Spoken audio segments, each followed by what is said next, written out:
በኋላ ጠይቃለሁ። በጣም እኔ ፎሎ አድርጉልኝ ፕሊዝ።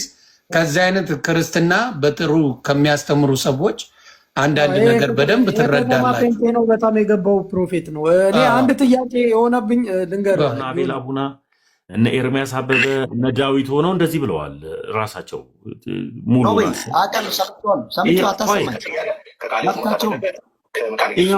ተሙ አሁን ያለውን ነገር እውነት ለመናገር አሁን የሉተራውያንና ፔኔኮስታል ኦሪየንታል እና የግብፅ ኦርቶዶክስ እና ኦሪየንታል እኮ በዚህ በሁለት አካልና በአንድ ባህሪ እኮ አይገናኙም። ሲጀመር ወደዛ እንሂድ ከተባለ እንዴት አንድ አካል ሁለት ባህሪ እና አንድ አካል አንድ ባህሪ ስላለ ጀስት ሊገርማቸው አይገባም።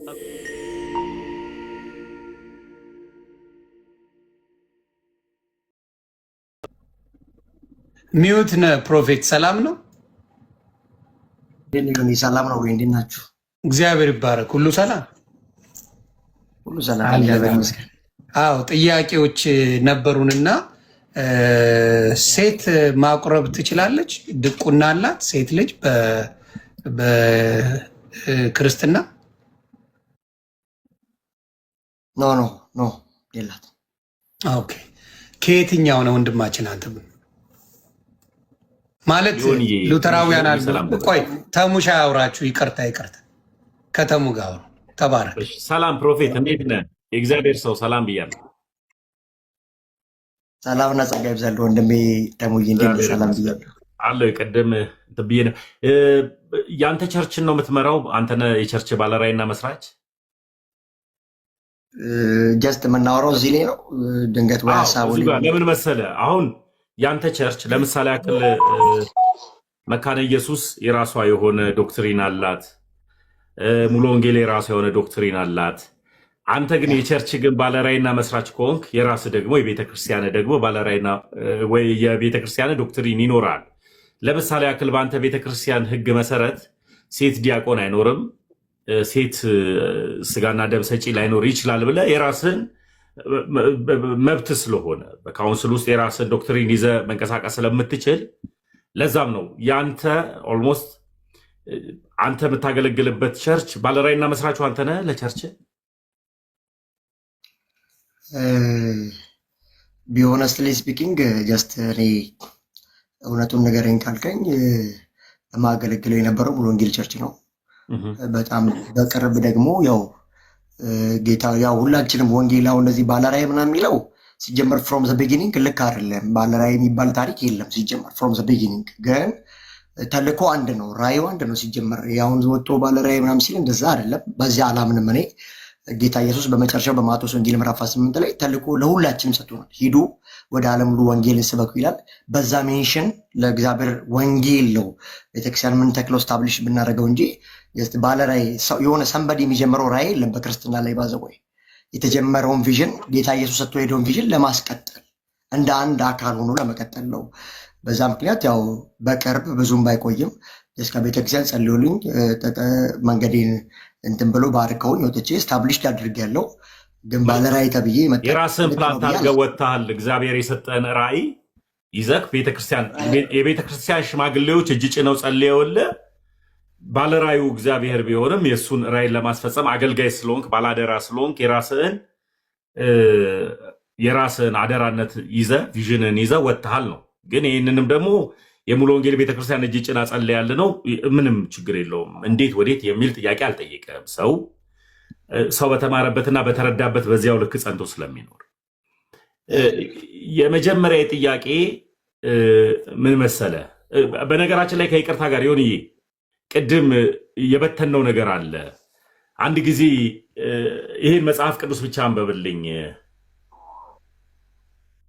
ሁለተኛ ጴጥሮስ 1:21 እናውጣልኝ እስኪ። ይቅርታ እሺ ፕሮፌት፣ የበተነው ነገር ስላለ አዎ ማንበብም ትችላለህ፣ ይሆንም ማንበብ ይችላል። ሁለተኛ ጴጥሮስ 1:21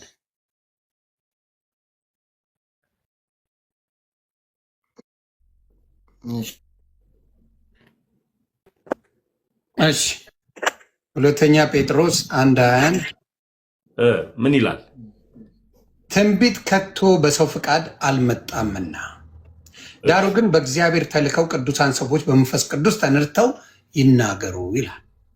ደግመዋለሁ። ስለዚህ ይህ ማለት የእግዚአብሔርን ቃልን ነው የሚናገሩት አይደል? ትንቢት ከሰው ትንቢት ከቶ በሰው ፍቃድ አልመጣምና በሰው ፍቃድ አልመጣም ትንቢት። ዳሩ ግን በእግዚአብሔር ተልከው ቅዱሳን ሰዎች በመንፈስ ቅዱስ ተነድተው ተናገሩ ይላል። አይ ቅድም ላይ የራሳቸውን ሀሳብ የራሳቸውን እኔ ነብይ ነኝ እያሉ ወይም እንትን እያሉ የተናገሩበት ሳይሆን የእግዚአብሔርን ሀሳብና የእግዚአብሔር ቃልን የተናገሩት። ትንቢት ማለት የእግዚአብሔር ቃል ማለት ነው ትርጓሜው። እሱን ሰዎች መያዝ ስላለባቸው ነው። ቅድም ላይ ከተወራው አንጻር እኔ ቅድም ላይ ከወንድማችን ጋር እያወራን የነበረው ፕሮፌት ምንድን ነው አንድ ቪዲዮ አሳየዋቸው። ለአንተ ሊመጥን ላይመጥን ይችላል፣ አላሳየህም ለሚባል ቸርች ትመራለህ፣ ደግሞ በስርህ ደግሞ የምትመራቸው ሰዎች አሉ። ቅድም ላይ ሳሳይ ሴት ልጆች ዲያቆናት ሆነው የክርስቶስ ኢየሱስን ስጋና ደም በትሪ ይሰጣሉ፣ ያደርሳሉ። እና ይህ መጽሐፍ ቅዱሳዊ ነው ወይ? በመጽሐፍ ቅዱስ ሴት ልጅ የክርስቶስ ኢየሱስን ስጋና ደም መስጠት ትችላለች ወይ? ደሞስ የሰጠችውንም ስጋና ደም አዘጋጁስ አካል ማን ነው? ራሷ ሴቷ ናት ወይስ ደግሞ ሌላ አዘጋጅ አካል አለ ወይ? እንደ ፔንቴኮስታል ነብዬ አስባለሁ ከሙሉ ወንጌል ስለወጣክ አሁንም የፔንቴኮስታልን ነው ይመጣው። ስለዚህ ይመለከታል ይሄ ቶፒክ እና ይዘ የወጣ የምታዘጋጀው አስማን ናት ወይስ የሚያዘጋጀው ማን ነው? ያንን ስጋና ደም የሚል ነው ለሚባል ፕሮቴስታንቶች መጽሐፍ ቅዱስ ብቻ ብለው የሚማሩና የሚያስተምሩ ስለሆነ ከመጽሐፍ ቅዱስ ጥቅስ ኖሮ በአግባቡ መማማር የምንችልበት ነገር ካለ የሚል ነው። ከልብ አመሰግናለሁ ፕሮፌት፣ ቀጥል። እሺ ተሙዬ ጃፒ ዮኒ እሺ እኛ መጀመሪያ ስለ አልተር ስለ መሰዊያ ስለ ጌታ እራትም ቶፒኩ ስንጀምር ጀስት በእኛ በፔንቴኮስታል እምነት በፕሮቴስታንት እምነት ውስጥ ሳክራመንት የጌታ እራት ለመዳን ነው ብለን አናምንም። ፍሮም ዘ ቢጊኒንግ አሁን ሴት አቀረበ ወንድ አቀረበ ብለህ የምትለው ነገር እሱ መጀመሪያስ ለምንድን ነው ወደሚለው መጀመሪያ እኛ ምናምነውን እምነት አለ። ልክ እኛ እንደ ሉትራን ልክ እንደ መካነ ኢየሱሶች ሳክራም በጥምቀት ውስጥ በባፕቲዝ ውስጥ ደህንነት ይገኛል ብለን አናምንም። እንደዛ ኮንፊስ አናደርግም። ክሪዶቻችንም እንደዛ አይደሉም። ከነሱ ይለያል። ከኦርቶዶክስም ከካቶሊካውን ውጭ ሴት ታቀርባለች ካልከኝ የጌታ እራት እኛ ጋር እንግዲህ የእኛንም አይነት እኛ ጋርም እንዴት እንደሆነ ሳክራመንት ላይ አመለካከታችንን ማወቅ ከፈለግ ምሳሌ አይደለም። እኛ ጋር ሲምቦል ብቻ አይደለም፣ ተራ ነገር አይደለም። ሳክራመንት በሳክራመንት ውስጥ በሚስጥራት ውስጥ ጸጋ እንካፈላለን። በጌታ እራትም ይሁን በባፕቲዞ በኢመርሽን ውስጥም ቢሆን ጀስት ግን ሌሎች ከፕሮቴስታንት ውጭ ያሉ ሰዎች ፕሮቴስታንት የሚረዱት በቃ ልክ እንደ ሲምቦል ብቻ ልክ እንደ ተራ ምሳሌ ተደርጎ ይታሰባል። እንደዛ አይደለም። እኛ ግን ከሳሊቬሽን ጋር ሲገናኝ ሳሊቬሽን በክርስቶስ ኢየሱስ ሞትና ትንሣኤና በደም ብቻ የተደረገ ነው። ደሙ ላይ ፕላስ ኦፍ ሌላ ነገር የለም የሚል ዶክትሪን ያለን ሲጀምር ማለት ነው። እንዴት ነው አቀራረቡ ካልከኝ ያው በእናንተ የምታምኑት አለ፣ ካህናቶች አሉ፣ አልተር አለ፣ መሰዊያ አለ። በዛ ላይ ተደርጎ ተፈትቶ ከዛ በኋላ የሚያቀርቡትም ካህናቶች አሉ። ከብሉይ ኪዳን ጀምሮ የመጣ ተዋረድ ስለሆነ ወንዶች ናቸው። ሊቀ ካህናት፣ ቅድስተ ቅዱሳን፣ ቅድስት የሚቀመጡ ወንድ ናቸው። ሴቶች እንደውም በብሉይ ኪዳን ራሱ ፊተኛ አገልግሎት አልነበራቸውም። ካህንም ሊቀ ካህንም የሚመረጠው ከካህናት መካከል ወንድ ነው። አደባባይ ላይም ሴቶች በአንዳንድ እንጨት በመሰብሰብ በአንዳንድ ነገር ነው ሲያገለግልበት ኦልድ ቴስትመንት ላይም ማለት ነው። ልክ እንደዚሁ አዲስ ኪዳን ላይም ስለ ሴቶች አገልግሎት ከሰርዋጅን ፓወር ጋር እያወራችሁ ነበረ፣ አውቀዋለሁ። እሱንም ሴቶች በኦፊስ ደረጃ ኦርዴን እንዳይደረጉ ያኔ እንደዛ አላምንም። ባይዞ የተሙይ ሴቶች ፓስተር ሴት የለችም ብዬ ነው ማምነው። ፕሮፌት አዲስ ኪዳን መጽሐፍ ላይ ኦርዲኔሽን ሲሰጣቸው አናይም በመጽሐፍ ቅዱስ ባይዘወይ። ስለዚህ ቅድም 21 ላይ ስታነሱ ነበር ሐዋርያት ሥራ 21 ትንቢትን የሚናገሩ 4 ደናገል ልጆች ፊልጶስ ነበሩት ይላል። ፊልጶስ ማለት ኢቭን ወንጌላዊ ፊልጶስ የሚለው 21 ላይ ነው። እዚሁ ሐዋርያት ሥራ ምዕራፍ 6 ላይ ለዲቁንና የተመረጠ ሰው ነው። 7 መንፈስና ጥበብ የሞላባቸው ሐዋርያት ወንጌል እየሰበኩ ሲቸገሩ 7 ጥበብ የሞላባቸው ሰዎች መረጡ። እነ እስጢፋኖስ፣ ፊልጶስ፣ ሌሎች 5 ወንድሞች ተመረጡ ይላል። ከዛ በኋላ ግን ቀጥታ እስጢፋኖስ ወደ ምዕራፍ 7 ላይ የአይሁድ ሸንጎ ፊት ጌታ ሲናገር ታያለ። 8 ላይ ሰማርያ ይገባል ፊልጶስ። 21 ላይ ግን 4 ልጆች ነበሩት ትንቢትን ይናገራሉ። ትንቢት የሚናገር ሁሉ ነብይ አይሆንም። አዲስ ኪዳን የትንቢት መናገር ነብይ አያደርግም ሲጀመር ማለት ነው። ስለዚህ ተባረክ ስሙ። ከስር ያላችሁ ይቅርታ፣ ከስር ያላችሁ ወንድምና እህቶቼ ስሙ። ትንቢት መናገር ነብይ አያደርግም እያለ እየተናገረ ነው። ጥሩ ቃሎች ነው እየተናገርክ ያለው። በእውነት በደንብ የገባህ ነህ።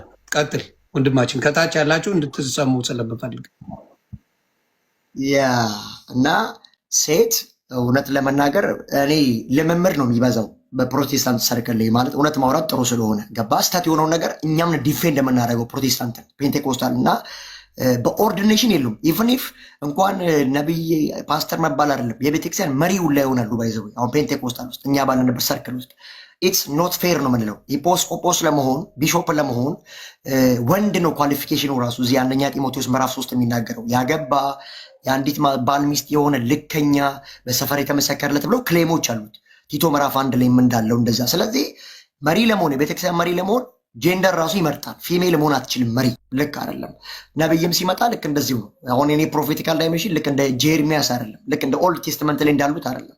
3 አይነት ነብይነት አለ ብለን እኛ ምናምነው በመጽሐፍ ቅዱስ። የብሉይ ኪዳን ነቢያቶች አሉ። እነዚህ መጽሐፍ የጻፉ ናቸው። መጽሐፋቸው ትንቢታቸው ከዘመናት በኋላ ከ700 ዓመት በኋላ ኢሳያስ ተናግሮ ከ700 ዓመት በኋላ ድንግል ጸንሳ ወንድ ልጅ ወልዳ የተፈጸመለት ነው ማለት ካኖን ሆኖ ባይብል ውስጥ የገባላቸው ናቸው የብሉይ ኪዳን ነቢያቶች። አዲስ ኪዳን ላይ ደግሞ ከሐዋርያት ጋር መሰረት የጣሉ ነቢያቶች አሉ። አሁን ደግሞ ያለው ነብይነት ጸጋ ብለን የምናምነው ለቤተ ክርስቲያን ለአካሉ መታነጽ ነው እንጂ 67ኛ መጽሐፍ ቅዱስ የሚጽፍ ነብይ የለም፣ የሚጽፍ ሐዋርያ የለም በዚህ ዘመን ምነግራችሁ። እና እንደዚህ አይነት ከፋፍልን ነው ኦፊሶች አሉ ስልን ራሱ ምንለው ማለት ነው። ያው እንግዲህ በካቶሊክ እና በኦርቶዶክስ ተተክቷል ነው የሚለው የብሉይ ኪዳን ነብይነት በሐዋርያነት ተተክቶ አሁን ደግሞ በሌላ የራሳቸው እነሱ ስነ አፈታት አላቸው። ሌላው ሴት ልጅ ዋናው ክሌሙ እሱ ስለሆነ ሴት ልጅ በየትኛውም ኦፊስ ውስጥ አዲስ ኪዳን ላይ በተለይ ኦርዴንድ ስትደረግ አላየንም። መሪም በል ፓስተርም በል ሐዋርያም በል አስተማሪ በተአምር ነው ብል። ይህ ማለት ግን እግዚአብሔር ሴትና ወንድን እያለያየ ነው ብለው የሚፈቱ ሰዎች አሉ። ኖ ኖ ኖ፣ ከመዳን አንግል ከእግዚአብሔር ዘንድ ባለ በረከት ኤቭሪቲንግ ሴትና ወንድ እኩል ናቸው። ጨዋ የለም በአዲስ ኪዳን፣ ባሪያ የለም፣ ሴት የለም፣ ወንድ የለም፣ አረማዊ የለም፣ ግሪካዊ የለም፣ ሁሉም በክርስቶስ ኢየሱስ አንድ ናቸው ይላል መጽሐፍ ቅዱስ ሲናገር። ከምን አንግል? ከቦርን አጌንነት አንግል። ክርስቶስ ለሴትም ለወንድም ለሁሉም ለፍጥረት ሁሉ ነው የሞተው። ከዚያ አንግል እኩል ነን። በቤተ ክርስቲያን ውስጥ ግን ከጾታ ጀምሮ ለወንድና ለሴት እግዚአብሔር የአገልግሎት ፓሽን አስቀምጧል ራሱ እግዚአብሔር። ስለዚህ ሴት ስታገለግል በዝግታ በጨዋነት እግዚአብሔር ባስቀመጠላት ትሬንድ ኢቭን ኢፍ እኛ ምናምን ሴቶች ቤተክርስቲያን ሲሄዱ ፀጉራቸውን ሁሉ መሸፈን አለባቸው። አሁን ታይሞ ዋናው ጌታ የሚመለከው በእውነትና በመንፈስ ነው እያሉ እንደፈለግ የመሆን አይነት ነገር አለ እንጂ ሴት ልጅ ሳትሸፍን ራሱ መጸለይ አትችልም። እፍረት ይሆንባታል ነው የሚለው። ፀጉሯን ትቆረጥ ነው የሚለው መጽሐፍ ቅዱስ። በዚህ ጊዜ ሁሉም ሰዎች ቅድም ዮኒ እያለኝ ነበር ሴት ልታስተምር ሳይሆን ዝም እንድትል ነው ብለው ብሏል በአንደኛ ጢሞቴዎስ ላይ። ይህን ቃላ ብዙ ጴንጤዎች አይቀበሉም። ቢሆነስትም ነገር ለምን በቃ ይሄ ሎዶቅያ ይባላል። ይሄ ዘመን አሁን ያለንበት ራዕይ ምዕራፍ 2 ላይ ሎዶቅያ ማለት የሰው አስተሳሰብ ከእግዚአብሔር ቃል የሚበልጥበት ነው። እኔ ማቀው እኔ ማቹር የሚል እንጂ ለእግዚአብሔር ቃል የሚገዛ ትውልድ የለም። ባይዙ አስ ፕሮቴስታንት ብቻ አይደለም በክርስትና ዲኖሚኔሽን ላይ እኔ ያውቃለሁ እውቀት አለኝ የሚል አይነት ጀነሬሽን ስላለ ለእግዚአብሔር ቃል የመገዛት ቻንሱ በጣም አነስተኛ ነው። ከኔ በጣም ነው ባይዙ በዚህ አጋጣሚ ተሙ አፕሪሺየት ማድረገው የእናንተ ስነ ምግባር ሂቲክስ አለባበስ። እኔ በፊትም አመጣጤ ከኦርቶዶክስ ነው ከሆኑ አመታት በፊት ማለት ነው። እዛ ያለው ትሬንድ መንፈሳዊ ነገር ዴሊሽስሊ ባይዘው እዚህ ምን ፐርስፔክት ማደርገው ነገር ነው። እዚህ እኛ ጋር ቢሆን ብዬ ምናፍቀው ነገር ነው ባይዘው እና በዚያ አኳያ እንኳን እኛ ኢቲክስ ላይ ትሬንድ ላይ የለንም። ይሄ እኮ ምን አደባባይ የሚያውቀው ጉዳይ ነው። እና ሴት ልጅ በኦፊስ ታገለግላለች አታገለግልም፣ ግንስ ልታስተምር ትችላለች። ኦኬ ወንጌል ልሰብክ ትችላለች፣ ወጣ ልሰብክ ትችላለች ጸጋ ከሆነ። ግን ኦርዴንድ ተደርጋ የቤተክርስቲያን መሪ ፓስተር፣ ነቢይ፣ ሐዋርያ ሲደረጉ በአዲስ ኪዳንም አላየንም። እኔ ፐርሰናሊ እንደ መጽሐፍ ቅዱስ በደረስኩበት እውቀት ይሄን አፕሪሼት አላደርግም። እኔ የማምነውን ትምህርት ደግሞ ብዙ ሰዎች ያምናሉ በፔንቴኮስታል። አብዛኞቹ ፔንቴኮስታል ውስጥ ያሉ ሰዎች ግን ልምምድ ውስጥ ናቸው። አሁን የሚጠቅሱ ጥቅስ ምን አይነት መሰለ ተሙዬ? ሴት የለም፣ ወንድ የለም፣ ጨዋ የለም፣ ባሪያ የለም ይሉና በክርስቶስ ኢየሱስ ሁላችንም አንድን የሚለውን ጥቅስ ለመዳን የተጠቀሰውን ጥቅስ ለአገልግሎት ያመጡታል። ገብቷል? እዛ ጋር ለመዳን ነው ሴትና ወንድ የለም እያለ ያለው እንጂ ለማገልገል አይደለም፣ ለስፍራ አይደለም፣ ለሹመት አይደለም እያለ ያለው እና አንዳንድ ቀሚያ አለ ለድነት የተነገረውን ጥቅስ ቀጥታ ለሹመት አድርገው ያመጡታል። ኖ ኖ ኖ፣ ይሄን ዛሬም ነገም ዲፌንድ የምናደርገው ነው። ተሙዬ ሌላ ጥያቄ ካለ የሆነ መጠየቅ ትችላላችሁ። ክበርልኝ። ጥያቄ አለኝ። ቆይ መጀመሪያ ማመስገና ተረጋጉ። እንደዚህ አይነት ወንድም አጋጣሚ ከሻወር እንደወጣ ይመስለኛል የመጣው። ፀጉሩን አይታችሁ ለምትደነግጡ ዶንት ጀጅ ቡክ ባይ ዘ ከቨር ይላሉ አሜሪካንስ። አንድን ሰው መጽሐፉን ሳትገልጡት አንድ መጽሐፍን ጀጅ አታርጉ። መጀመሪያ ማየት ነበረብን። አይተን ከሚወጣው ቃል ከሌሎቹ በተሻለ በጣም በፍቅርና በእውቀት የሚያወራው ወንድም ነው። አያችሁ፣ ዶንት ጀጅ ቡክ ባይ ዘ ከቨር የሚባለው ለዚህ ነው። ይሄ ወንድም አሁን ከተናገራቸው ንግግሮች አብዛኛውን የምንቀበለው። ስለዚህ ክርስትና ቤት ውስጥ እንደዚህ አይነት ወንድሞች እንዳሉ፣ እንደዚህ አይነት አስተማሪዎች እንዳሉ ማየት ጥሩ ነው። ይኸው አንድ ኦርቶዶክስ እዚህ ጋር ስላንተ ክፉ የሚያወራ የለም። ይኸው ከታች ፀጉሩን አይደል ፀጉሩን ፊክስ ያደርገዋል። የሆነች ነገር አድርጎ አትደንግጡ። ዝም ብሎ ስላስገባው ጥያቄ ፕሮፌት በእውነት በጣም ያከበርኩ። የሚስተካከል ነው። ኖ ሉጫ ፀጉር ነው። ሲታጠቡ ወደ ፈለገው ነው የሚሄደው ፀጉር። ሳረሰው አንድ ጥያቄ ነበረኝ።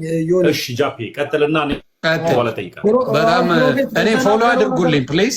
ከዚህ አይነት ክርስትና በጥሩ ከሚያስተምሩ ሰዎች አንዳንድ ነገር በደንብ ትረዳላችሁ። ነው በጣም የገባው ፕሮፌት ነው። እኔ አንድ ጥያቄ የሆነብኝ ልንገርህ ዮኒ፣ ጥያቄ የሆነብኝ ምንድነው እኛ ቤትም እንደ ኦርቶዶክሶች ቢሆኑ እመኛለሁ አለና፣ እንደዛ ከሆነ ታዲያ አንተ ቆይ አንዴ ወንድሜ፣ እንደዛ ከሆነ ለምንድነው ታዲያ ኦርቶዶክስ መሆን የከበደ?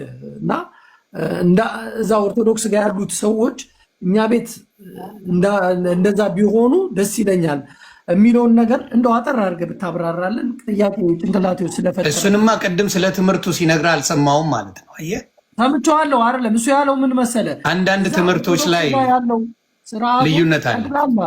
እውነትም ሁሉ ነገሩ ይነግራል። እንደዛ ቢሆኑ ደስ ይለኛል አልክ እና ይህንን ነገር እንደው እንዴት ታዲያ ለምንድን ነው የከበደ ታዲያ አንተ መሆን እዛ ጋር? እሺ ጃፓ አመሰግናለሁ። ያን ያልኩበት ምክንያት ከኤቲክስ አንግል ነው። እዛ ነበርኩ ባውንደሪ ብያለሁ። አሁን እዚህ ዓለም በተለይ ኢትዮጵያ ላይ የምታየው 40 ሚሊዮን 35 ሚሊዮን ፔንቴ ከሰማይ ዱብ ዱብ ያለ አይደለም። በእርግጥ መነግርህ እንግዲህ ስለጠየቀኝ 35 ሚሊዮን ፔንቴ ካለ ኢትዮጵያ ውስጥ 30 ሚሊዮኑ ከኦርቶዶክስ የመጣ ነው። ቢሆንስት ምነግርህ 5% ምናምን ቢሉ ከሌላ ከኤቲክስ ከሙስሊም ይመጣውና ከሰማይ አልመጣንም። ጀስት ቀይረን ተገለጠልን ጌታ ነካም ብለን የመጣ ነው ሁላችንም። ይሄ የሚታወቅ ነው። ባውንደሪያችን ወይ ኦርቶዶክስ ወይ ምናምን ነው የሚሆነው። ከክርስትና ሰርክል ወደ ፕሮቴስታንት የመጣ ነው እና እዛ ያለ ግን ስነ ምግባር አሁንም ወደዋል ያልኩ ስነ ምግባር ለቤተ መቅደሱ ያለው ስፍራ ገባ ሰው በተለይ ሴቶች ከኢቲክሽን ካለባበስ አንግል እኛ ጋራው መዳን በቃ ያለቀ ደህንነት ምናምን ስላለ በቃ ሰማይ ገብተናል። ትምህርታችን ደግሞ መጽሐፍም አፕሪሼት ስለሚያደርገን እና በቃ ሁሉ ነገር ከመዳን ጋር የመስፋት ነገር አለና ስነ ምግባር ላይ ለአንዳንድ ቅድስናዎች ለአንዳንድ ነገር ዊክ ነገሮች አሉ። ገብቷል ፐርስፔክቲቬ። እናንተ ጋር ግን ሰዎች ስፍራው መንፈሳዊ በረከት እንዳለበት ራሱ ስለሚታወቅ ሰዎች ሴቶች በተለይ ኤክሴፕሽናል ቀሚስ ይለብሳሉ፣ ነጠላ ያደርጋሉ። ኢትስ ዴሊሽስ በቃ ይሄ ኢንተረስትድ ነው። ይሄን አፕሪሼት አድርጎ አለማለፍ እንደ አንድ መንፈሳዊ ሰው የሆነ በጣም ከባድ ነው። ገብቷል። ይሄን አሁን በጨፈናው የሆኑ ቤተ እምነትን መምታት ከባድ ነው። ቢያንስ እኔ አሁን ማላምነው ቅድም እንዳልኩ ለምንድን ነው ማትሆነው ካልከኝ እኔ ደህንነት የተፈጸመ እንጂ ገና ይፈጸማል ብዬ ማምን ሰው ስላሉ እኔ አሁን በእኔ መረዳት በተለይ በማዘጋጃቸው መጽሐፎች ምናምን 500 ጥቅሶች አሉኝ መዳን በእምነት እንደሆነ የሰራኋቸው። መዳን በእምነት በስራ ሳይሆን በእምነት እና ለምንድነው ማተን ኦርቶዶክስ ካልከ ኦርቶዶክስ 5 ሚስጥራቶች አሏት። ገብቷል። ሳክራመንቶች አሉ። በሳክራመንት ደረጃ በባፕቲዞ እንኳን ብንስማማ ያመነ የተጠመቀ ይድናል እንኳን በሚል ጥቅስ ብንስማማ እሺ መጠመቅ አንዴ ነው። ሰው አሁን አምናለሁ ከዛ ተጠመቃለሁ ድናለሁ ብዬ እሺ የተረጋገጠ ደህንነት ሊኖረኝ ይችላል በክርስትና። አሁን ከተጠመቅኩም በኋላ ገና ሳክራመንት አለ፣ የጌታ እራት ቁርባን አለ። ምን ያክል ጊዜ ወስጄ በምን ያክል ጊዜ ደህንነት የሚረጋገጠው? አየህ አይዲያሊ ታንጀብል የሆነ ሳሊቬሽን እጄ ላይ የለም። ስለዛ ያልተረጋገጠ ደህንነት ላይ መቀመጥ አልፈልግም። ለዛ ነው ኦርቶዶክስ ባለው ነው። አሁን ቶፒክ ሌላው እንዳይሄድ ጃፒ አመሰግናለሁ። እሱ ላይ ለምደ ኦርቶዶክስ ማቱ ነው የሚለው ሀሳብ ላይ አንድ ራሱን የቻለ ቶፒክ ስለሆነ እንቀጥለበታለን። በኋላ ላይ እንቀጥለበታለን። የተያዘው ቶፒክ መስመር አስይዘን መሄድ ስላለብን እኔ አሁን ለምዶ ጴንጤ ማቶ ነው በባል መልስ እንዳለኝ ሁሉ ልክ አንተ ደግሞ እኔ አሁን ለምሳሌ ያክል ከልጅነት የጀምረው በፕሮቴስታንት ቤት ውስጥ ነው ተወልጄ ያደግኩት። ሳገለግልም የነበረው በፕሮቴስታንት ቤት ውስጥ ነው። አሁን ደግሞ ኦርቶዶክስ ነኝ። ምክንያት አለኝ። ምክንያቴ ብዙ ነው፣ ኦርቶዶክስ እንደሆነ ያደረገኝ። ያም ደግሞ ብዙ ነገር ምንድነው? የዘላለም ሕይወት ጉዳይ ነው። አሁን ጥያቄ እንደ ጥያቄ ቶፒኩ ላይ ሳንሸሽ የመጀመሪያው ሐሳብ ሉተራውያን የዘላለም ሕይወት ይሰጣል ብለው ስጋና ደሙን ያምናሉ፣ ካቶሊኮችም እንደዛው ያምናሉ ብለህ ተናግራል። ኦርቶዶክስም እንደዛው። መልካም። ሉተራውያን ከካቶሊክና ከኦርቶዶክስ ጋር መደበልህ በራሱ መሰረታዊ እምነት አንድነን አያስብልም። ግን ትልቁ ነገር እዛ ጋር ስለ ስጋ ደሙ ፔንቴኮስታሎች ሲወስዱ ጸጋን እንካፈላለን ይላሉ። እያየው ቢሆን ኖሮ ሞር ደስ ይለኝ ነበር። እዚች መልስ ላይ ብቻ ፊትህን ብቻ እሽ ተቀባባና እቺ መልስህን ጸጉሩን ለማስተካከል ብሎ ነው። አስደንግጠው። አረ ብዙ መላጦች ያሉ አስቀናበት በጸጉር አይዞ እና እኔ በአግባቡ እዛች ጋር እየሰማኸኝ ከሆነ የክርስቶስ ኢየሱስን ስጋና ደም ስንወስድ ጸጋን እንካፈላለን ብለው ፔንቴኮስታሎችም ያምናሉ፣ ሌሎችም እንደዛ ያምናሉ። እና ባትወስድስ ጸጋውን ትካፈላለህ ወይ? ጸጋስ ማለት ምን ማለት ነው? ጸጋ በአግባቡ ምን እያየው በትልቁ አድርገው ዮኒዬ ፓፓ በትልቁ አድርገውና ቪዲዮ አብራ ወንድምዬው እያየው ቢሆን ደስ ይለኛል። ፊትን እዚች ጋር በጣም በእውነት እኔ በጣም የተመቸኝ ሰው ጭንቅላቱን ያየ ነው። ጸጉሩን ሳይሆን ጭንቅላቱን አይተን ያከበርነው የወደድነው ወንድም ነው። በጌታ የሆናቸው ወንድምና እህቶች በደንብ ፎሎ አድርጉት። በእውነት እውቀት አለ። ለምን በጌታ ብቻ እኛ ራሱ በጌታ ነን፣ ፎሎ አድርገነዋል። ግን ስለዚህ በጣም ምርጥ ሰው ነው። ፎሎ አድርጉት። ቁም ነገር የሚያወራ ወንድም ነው። ስለዚህ የተሙሻን ጥያቄ አንዴ ድገምነት። አራዳ ፔንቴ ነው፣ ቸርች አለው ምናምን፣ ፎሎ አድርጉት።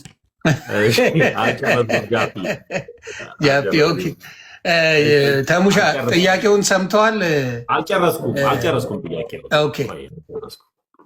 የመጀመሪያው ጉዳይ ፕሮፌት ሚኪያስ እንድትይዘው የፈለግኩት ነገር ወረቀት እንደኔ ይዘህ እየጻፍክ ከሆነ እየጻፈ ነው። ለዛ ነው ስማርት እየጻፈ ነው። ጥቅስ እያወጣው ነው። እንደ ፖይንት አድርገህ እንድትይዝልኝ የፈለግከው ጸጋን እንካፈላለን በክርስቶስ ኢየሱስ ስጋና ደም ስላልክ፣ ስጋና ደሙን ባትወስድስ ጸጋ ከአንተ ጋር አለ ወይ? ለምንስ ስጋና ደሙን ወሰድክ?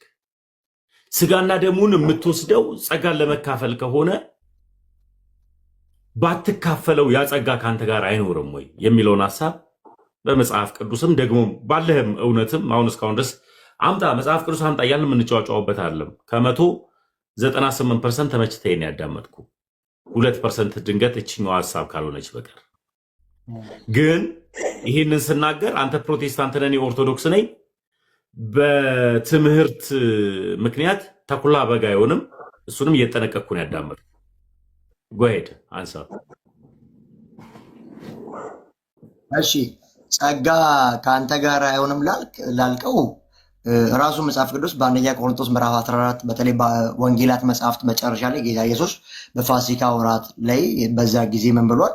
ጽዋውን አነሳ፣ ቂጣውን አነሳና ይህ ስለእናንተ የሚፈሰው ደሜ ነው፣ ይህ ደግሞ ስለእናንተ የሚቆረሰው ስጋዬ ነው ብሎ ማኒፌስት ያደርግና ያለ መጽሐፉ ላይ እና ደግሞ በቃ ለምሳሌ ያደርጉት ምናምን ብሎ ሪኮመንድ ሲያደርግ ታያለ።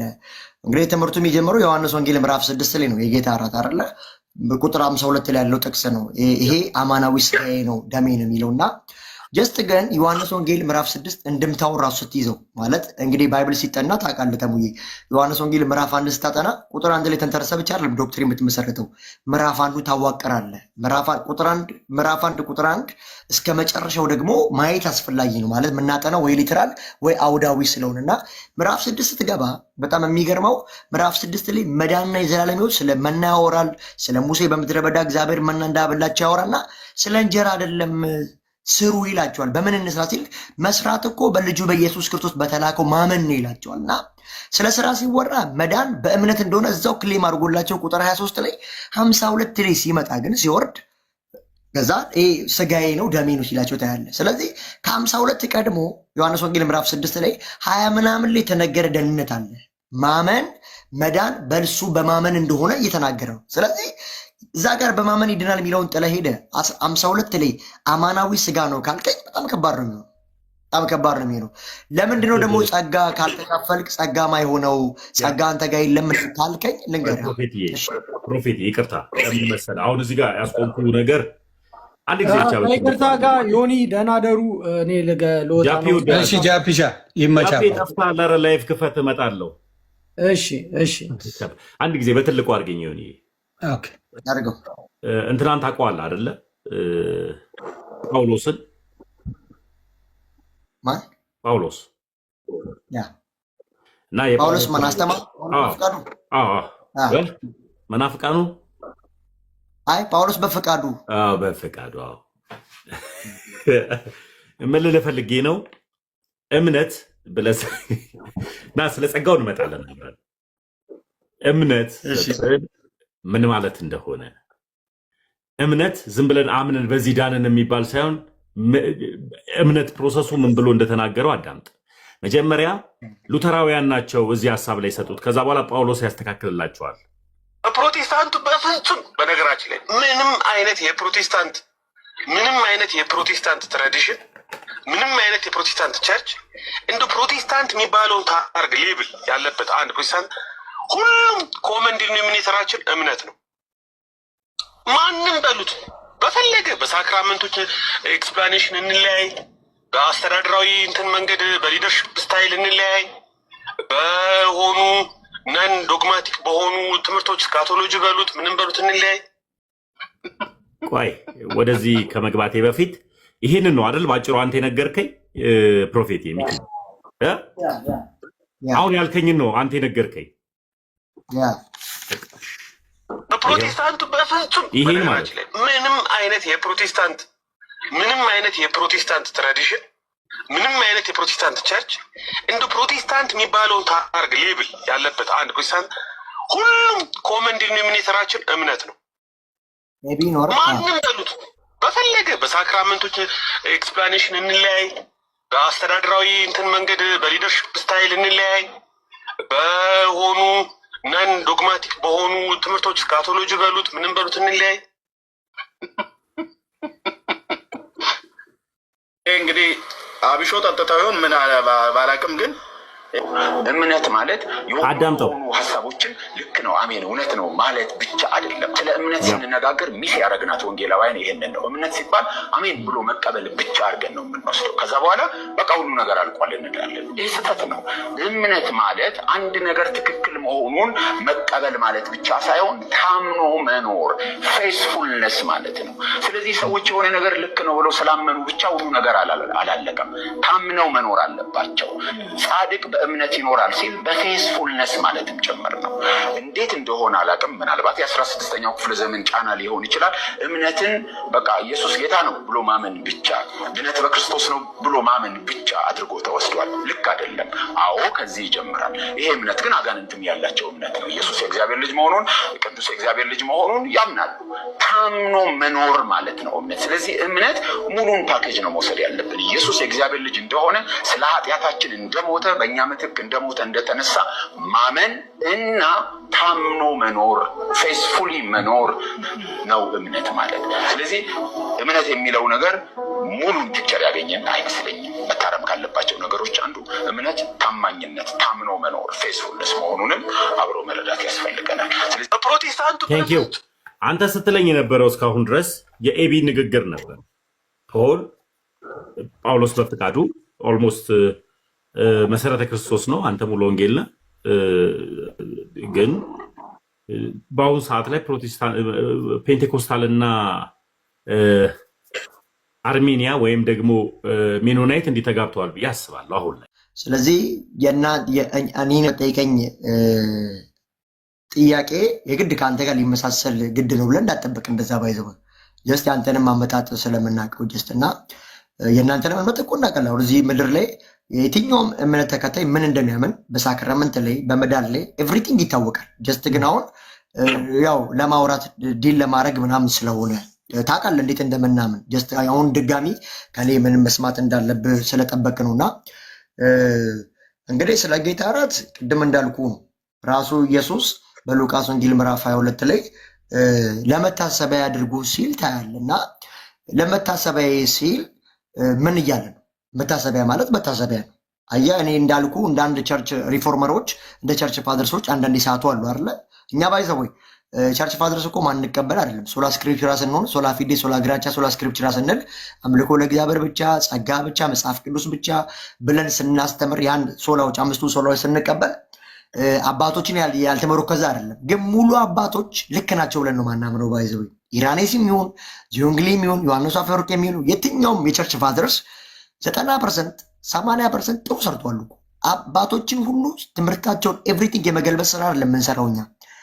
አፕሪሼት የምናደርገው ነገር አለ፣ አግሪ እናደርጋለን። አሁን መጽሐፍ ቅዱስ እጃችን ላይ ያለ ሜዥር እናደርጋቸዋለን። ሪል ነው ብለን የምናስበውን ነገር ሁሉ አክሴፕት አድርገን ነው የምናልፈው። ባይዘው ለእኛም አባት ናቸው ብለን የምናምነው። በዚህ አጋጣሚ ግን እነሱ ሙሉ ለሙሉ ልክ አይደሉም፣ ቶታል ዲስትሪቢዩት ሆነዋሉ ብለን እንደዛ አናምንም። ግን ደህንነት ላይ ሲመጣ ብዙ ሰዎች ከሳክራመንት ጋር ስላያዩት ይሄ ነገር ልክ አይደለም። አባቶችን የተቀመጡትን የተወሰነ ተቀብለን የተወሰነ ደግሞ መጽሐፍ ጳውሎስ ነው የሚዳኘን፣ ጴጥሮስ ምን ብሏል፣ ጳውሎስ ምን ብሏል ወደ ሚሊዮን መጣል እንጂ አባቶች በራሱ እውቀትና በራሱ ሀሳብ አሁን ዮሐንስ አፍሪካ የነበረ አይደለ ትልልቅ ስራዎች ሰርቷል። ባይዜ ታውቁታላችሁ። በዘመኑ እነዚህ እንግዲህ ኢራኔስ በጣም ብዙ ሰዎች ግንስ እነሱ በዛ በደረሱበት ልክ ነበር ያን ያደረጉት። ስለዚህ እነሱ ፍጹም ልክ ናቸው። እንደነ ጴጥሮስ መጽሐፍ የነሱ ንግግር የነሱ ኮሜንተሪ እንደ መጽሐፍ ቅዱስ እንቀበል ካልን አስቸጋሪ ነው። ተሙይ ነብዩ እንደዚህ ነው። ነብዩ እንድትረዳ የሚፈልገው እንደ ወጣትም ስለሆነ ነው እያወራን ያለ ነው። የመጀመሪያው ጥያቄ እኔ አባቶችን ትቀበላለህ አትቀበልም ይባል ፕሮቴስታንት አባት የለውም፣ አይቀበልም። የመጀመሪያው ጉዳይ አባት የለውም። ጋዱ ዓለም ላይ ስንመጣ ለምን ቢባል ሌላ ቶፒክ ነው እሱ። ፕሮቴስታንት አምስቱ ፍልስፍናዎችን ያመጣላቸው አንድ አባት አላቸው፣ ሉተር ይባላል። ሲያመጣው ደግሞ እንዴት እንዳመጣው እንገባበታለን በኋላ ላይ። አባት የለንም፣ አባቴ እንዲሁም እኔ ጳውሎስ ነው የሚሉ ልጆች አሉ እዚሁ ፕላትፎርም ላይ። ምን አገባኝ እኔ ከጳውሎስ ውጭ ማን እናውቃለሁ? እሺ ጳውሎስ ላይ ያለውን መጽሐፍ ቅዱስ ላይ ያለውን ማን ነገረ? መጽሐፍ ቅዱስ ማን ሰጠ ስትለው መልስ አይንም ጥርስም ግጥጥ የሚያደርጉ አሉ። ጥሩ ማውራት ጥሩ መልስ ሊሆን አይችልም፣ ጥሩ መሸወጃ ሊሆን ይችላል እንጂ ረጋ ብሎ መናገር መልስ ሊሆን አይችልም። ግን እንደ መልስ ስንመጣ ምንድነው ትልቁ ጉዳይ? ስለምንድነው ስጋ ደሙን የምትወስደው? ጸጋን ለመካፈል አጠር ያለች መልስ። ጸጋን መካፈል ከሆነ በማመን ጸጋን ተካፍለሃል። እንደገና ደግሞ ጸጋስ ማለት ምንድን ነው? 2-3 ጊዜ ጸጋ አለ ወይ? ለምንድነው ስጋ ደሙን የምትወስደው? እና እሱ የእሱን ጸጋ ነገርን ይዘልኝ እንድትሄድ ነው የምፈልገው። ጥሩ መናገር ጥሩ መልስ ሊሆን ስለማይችል እኔን በማከለ የኔን አይነት መልስ መልስልኝ የሚል ጥያቄ አይደለም። ጥያቄው እኔን ተመቸኝም አልተመቸኝም የመልስ ስህተት ሆኖ ስለማይኖር በአግባቡ እንትበለውና ከዛ በኋላ ካንተና ከሉተራውያን ማን ነው ትክክለኛ ክርስቲያን የሚለውን ደግሞ አብረን እንሄዳለን። እሺ አንደኛ ቆሮንቶስ ምዕራፍ 11 አሁን ምንድነው የምታገኘው በዛ ጸጋ ላልከኝ ሪዘን ያቀረብኩልህ ነው። ቁጥር 23 ላይ እንደዚህ ይላል። አንደኛ ቆሮንቶስ ምዕራፍ 11 የሆነ ተከታተል ወይ ካለ እዛ ጋር አይተህ አንደኛ ቆሮንቶስ ምዕራፍ 11 ቁጥር 23 እኔ ከጌታ የተቀበልኩትን ለእናንተ አስተላልፋለሁና በመደበኛ ትርጉም ነው የማነበው። ጌታ ኢየሱስ አሳልፎ በተሰጠ በዚህኛው ነው የምታነበው አዲሱ መደበኛ ትርጉም። ይሄ መጽሐፍማ እኔ ራሴ የሴጣን መጽሐፍ እኮ ብየዋለሁ። ሁሉን ችግር የለውም። ለምን መሰለህ በመጀመሪያ ባይብል ላይ በትክክል 54ቱ ላይ ገባ ወይም ዮኒ አንብበልን። ይሄ መጽሐፍ ለመሰለም አልቀበለው ኢየሱስን እብድ ነው ይለዋል። ድንግል የኢሳያስ ሚስት ናት ይለዋል። አብ የሥላሴ የበላይ አካል ነው ይለዋል።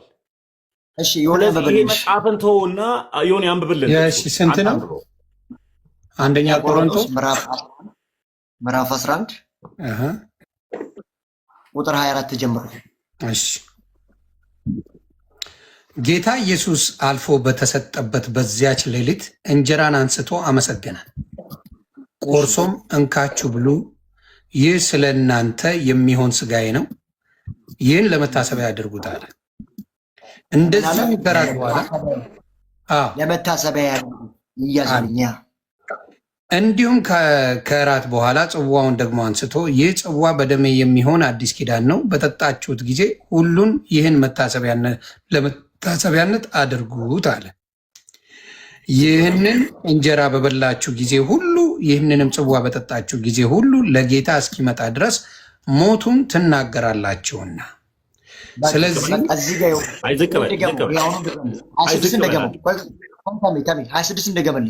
ከዛ ሁለት ቁጥር ዝቅ ብላ አንበብ። እሱን ደግመህ እሺ፣ አነባለሁ። እሺ 26 ደግሜ አነባዋለሁ፣ ችግር የለም። ይህንን እንጀራ በበላችሁ ጊዜ ሁሉ ይህንንም ጽዋ በጠጣችሁ ጊዜ ሁሉ ጌታ እስኪመጣ ድረስ ሞቱን ትናገራላችሁና። ያው ጸጋ ምንለው እኛ ከዛ ምን ይላል? ከዛ በኋላ ምን ይላል? አንድ ላንብበው፣ ሁሉንም ችግር የለም። ሙሉ ሀሳቡን ብንከተለው ሁለታችሁም ስትነጋገሩበት እኛም አንደርስታንድ እናደርጋለን። ከዛ ምን ይላል? ስለዚህ ሳይገባው ይላል። ስለዚህ ሳይገባው ይህንን እንጀራ የበላ ወይም የጌታን ጽዋ የጠጣ ሁሉ የጌታ ስጋና ደም ዕዳ አለበት። ሳይገባው የበላ ስለዚህ ጸጋ ካለ አሁን ጸጋ ካለ ዝቅ ብለም ደግሞ አንብበው። ብዙ ነገር አለው። ትክክል ነው። እሺ ሰው ምን ይላል እዚህ ጋር? ለፕሮፌት ነው እዚህ ጋር። ሰው ግን ራሱን ይፈትን ምን ይላል? ስለዚህ ሳይገባው ይህን እንጀራ የበላ ወይም የጌታን ጽዋ የጠጣ ሁሉ የጌታ ስጋና ደም ዕዳ አለበት። ከዛ ምን ይላል? ሰው ግን ራሱን ይፈትን፣ እንዲሁም ከእንጀራው ይብላ ከጽዋ ይጠጣ። ሳይገባው የሚበላና የሚጠጣ የጌታን ስጋ ስለማይለይ ለእርሱ ፍርድ ይበላልና ይጠጣልምና ይላል። አየህ፣ ወረድ ብለህ ስታነበው ሙሉ ሀሳቡን ይነግራል። ስለዚህ ምን ያደርጋል? አሁን ዝም ብለህ ብትበላና ብትጠጣ ትርጉም የለውም። ለመታሰቢያ ነው፣ ፍርዱን ትቀበላለህ ማለት ነው። ዮኒ ክበርልኝ። ዮኒ አሁን እዚች ጋር ፍርዱን ትቀበላለህ። ቆይ እኮ አሁን እዚች ጋር ፕሮፌት አንተን ያመጣኸው እኔ አላመጣሁትም። ጥቅሱ ስታመጣው ሀሳቡን እንጨርሰው ነው። አንተ የክርስቶስ ኢየሱስን ስጋና ደም ስትበላ ጸጋን ትካፈላለህ፣ በእምነትም ጸጋን ተካፍለሃል። ልክ ጳውሎስ እንዳለው አይደለም። አንተ ኢየሱስ ጌታ ነው ሲባል አሜን ብሎ እንደማመን ያመንከው። ይህንን እምነት ጸጋ ከተካፈልክበት ስለምንድን ነው የክርስቶስ ኢየሱስን ስጋና ደም የምትበላው? ስንት አይነት ጸጋ አለ። አሁን ምርጥ በመናገር አንሸውድም። ቅድም ምን ብያለሁ መሰለ? በትምህርት መምጣት ተኩላ በግ አይሆንም። ተኩላ ነው። በቃ አለቀ። ስለዚህ እዚች ጋር ስንመጣ የመጀመሪያው ሐሳብ ስለምንድን ነው የክርስቶስ ኢየሱስን ስጋና ደም የምትወስደው? ጸጋ የምትካፈል ከሆነ ለምን ባትወስደው? ከሁለታችሁ ሐሳብ አንዴ የተሙሻ ክር በደንብ አድርጎ ወጥሮ የያዘ ነው። የእኔ ደግሞ ላላ አድርጌው የሆነች ነገር ልበል ከይቅርታ ጋር ፕሮፌት እኔ በጣም ነው የተመቸኝ። ተሙሻም ተመችተው በፍቅር ነው የምታወሩት። የእኔ ጥያቄ ምን መሰለ? መታሰቢያነት ከሆነ ትርጉም የለውም ከተባለ ለምን ጌታ ኢየሱስ ክርስቶስ ፍርድ ዕዳ አለበታል? ምንም ትርጉም ከሌለው ዝም ብሎ መታሰቢያ ከሆነ ሰው ሁላ ተቀብሎ መሄድ ይችላል።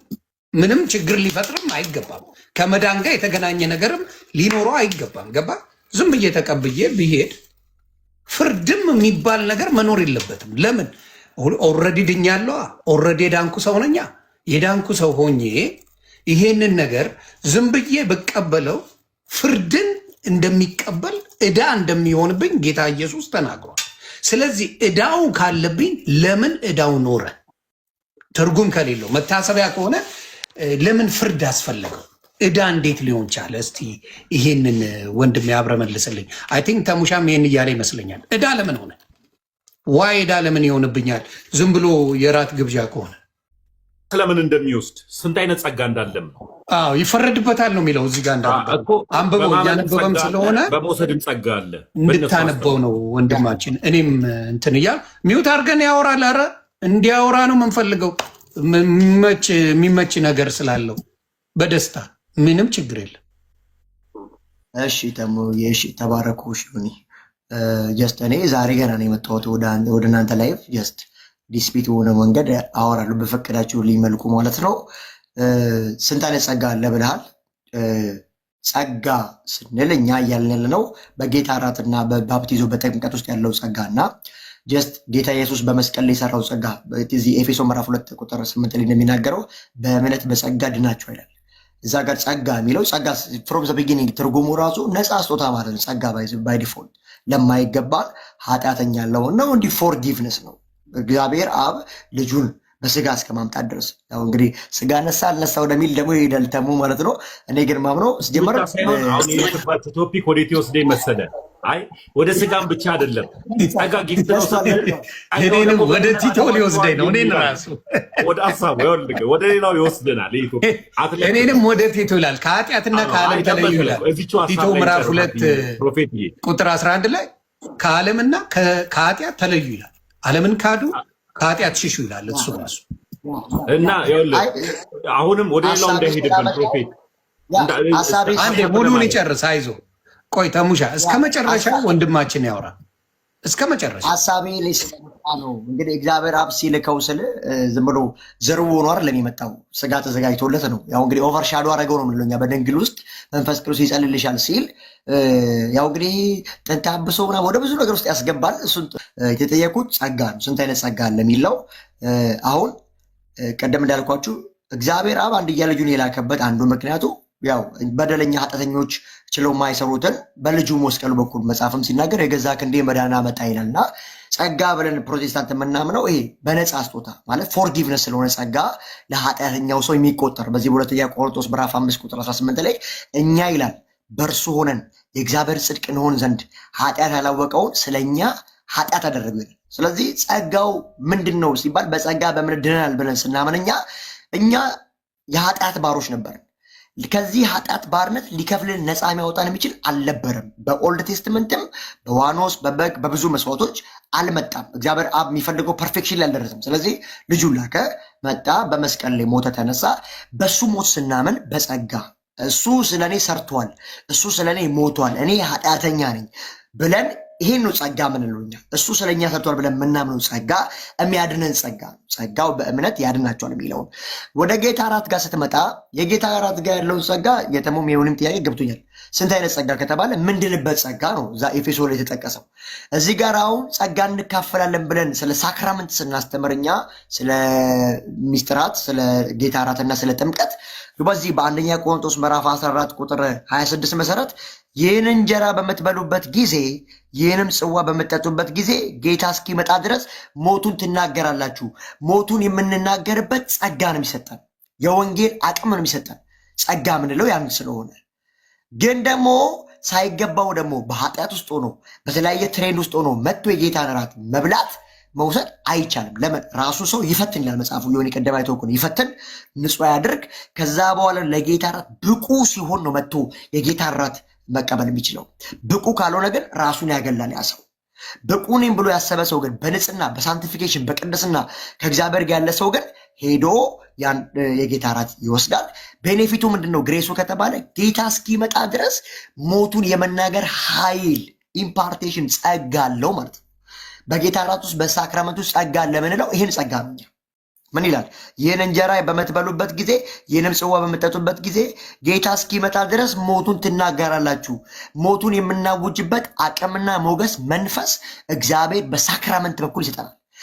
እኛ ማናምነው በሳክራመንት በኩል የዘላለም ሕይወት አለ ብለን ነው ማናምነው እንጂ በሳክራመንት በኩል ጸጋ አለ። እሱ እስኪመጣ ድረስ ስለ ሞቱ እንሰብካለን፣ እንናገራለን። የወንጌል አንደበት የወንጌል እግር ይሰጠናል ብለን እናምናለን። የዳንበትና በሳክራመንት ውስጥ ያለው ጸጋ ምንለው የተለያዩ ይቅርታ መጽሐፉ አንተ እንዳልከው የሚል ከሆነ አንድ ጊዜ ደግሞ አንብበው ይሆን አንድ ጊዜ በጌታ ለመሰለ መጽሐፉ አንድ እንደዛ የለም። ሁለተኛ ደግሞ ክርስቶስ ኢየሱስ በማመን ያገኘነው ጸጋ የመዳን ነው። ይሄንን ደግሞ ያገኘነው ጸጋ ለምንድን ነው አልክ? ስንት አይነት ጸጋ አረገው ከአንተ? ሁለት ጸጋው በእምነት አድኗችኋል ሲል የመጀመሪያው ጉዳይ ጸጋ ማለት ምን ማለት ነው ተባብለናል። ጊፍት ነው፣ ስጦታ። አዎ ነፃ። እምነት ምንድን ነው? ፕሮፌት እምነትስ ምንድን ነው? እምነትስ ምንድን ነው? እምነት ነዋ። ያን የተደረገልን ነገር ለእኔ ነው ብለን መቀበል ነው እምነት ማለት ያ የተሰራውን ስራ ለእኔ ተሰርቷል ብለን መቀበል ነው። ለማመን ምን ያስፈልጋል? የወንጌል ስብከት ነው። የወንጌል ምስክርነት ለማመን ምን ትሰማለህ፣ ያስፈልጋል? ትቀበላለህ። አንተ ለማመን ምን ያስፈልጋል? እኔ ለማመን እምነት ከመስማት ነው፣ መስማትም ከእግዚአብሔር ቃል ነው ስለሚል የእግዚአብሔር ቃል የሚሰማ ነገር አለ። የእግዚአብሔር ቃል ስሰማ ያ ነገር አምነዋለሁ። ጸጋ ምንድን ነው ብለኛል? ነፃ ስጦታ። ጸጋው በእምነት አድኗቸዋል። ሶሪ ጥቅሱን አንብብልኝ። እዚህ ላይ ከቆየን ሌላ ቶፒክ ነው። ስለዚህ ምንድን ነው የሚለው መሰለ፣ ይህን እንጀራ በበላችሁ ጊዜ ሁሉ ይህንንም ጽዋ በጠጣችሁ ጊዜ ሁሉ ጌታ እስኪመጣ ድረስ ሞቱን ትናገራላችሁና። ስለዚህ ሳይገባው ይላል፣ ሳይገባው ድገሙ ይቀድሙ። እሺ፣ ይህንን እንጀራ በበላችሁ ጊዜ ሁሉ ይህንንም ጽዋ በጠጣችሁ ጊዜ ሁሉ ጌታ እስኪመጣ ድረስ ሞቱን ትናገራላችሁና። እሺ ቀጥለው። ስለዚህ ሳይገባው ይህንን እንጀራ የበላ ወይም የጌታን ጽዋ የጠጣ ሁሉ የጌታ ስጋና ደም ዕዳ አለበት። ከዛ አንዷን ድገማታች ላይ ከዛ ሰው ግን ራሱን ይፈትን እንዲሁም ከእንጀራው ይብላ ከጽዋውም ይጠጣ። ሳይገባው የሚበላና የሚጠጣ የጌታን ስጋ ስለማይለይ ለራሱ ፍርድ ይበላልና ይጠጣልምና። ስለዚህ በእናንተ ዘንድ የደከሙና የታመሙ ሰዎች ብዙ አሉ፣ አልያዎችም አንቀላፍተዋል። ራሳችንን ብንመረምር ግን ባልተፈረደብንም ነበር። ነገር ግን በተፈረደብን ጊዜ ከዓለም ጋር እንዳንሆን በጌታ እንገስጻለን። መልካም። ኦኬ መልካም። አሁን አጠር ያለ ነገር ነው የምፈልገው ፕሮፌት። ሳይገባው ይውሰድ ማለት አንተ እንዳልከው ጸጋን ለማግኘት ትወስዳለህ። የምን ጸጋ እንደምትወስድ ግን አታውቅም፣ ወይም የምንን ጸጋ እንደምትቀበል አላውቅም። ነግሬሃለሁ እኮ የምንን ጸጋ? ጌታ ኢየሱስ እስኪመጣ ድረስ ወንጌልን የምንመሰክርበት አቅም ነው። ይኸው መጽሐፉ እያለ እኮ ነው። ጌታ እስኪመጣ ድረስ ሞቱን ትናገራላችሁ። የምስክርነት ጸጋ፣ የወንጌል ጫማ። እዚህ ጋር የምስክርነት ጸጋ ትወስዳላችሁ የሚል ጥቅስ ስጠኝ።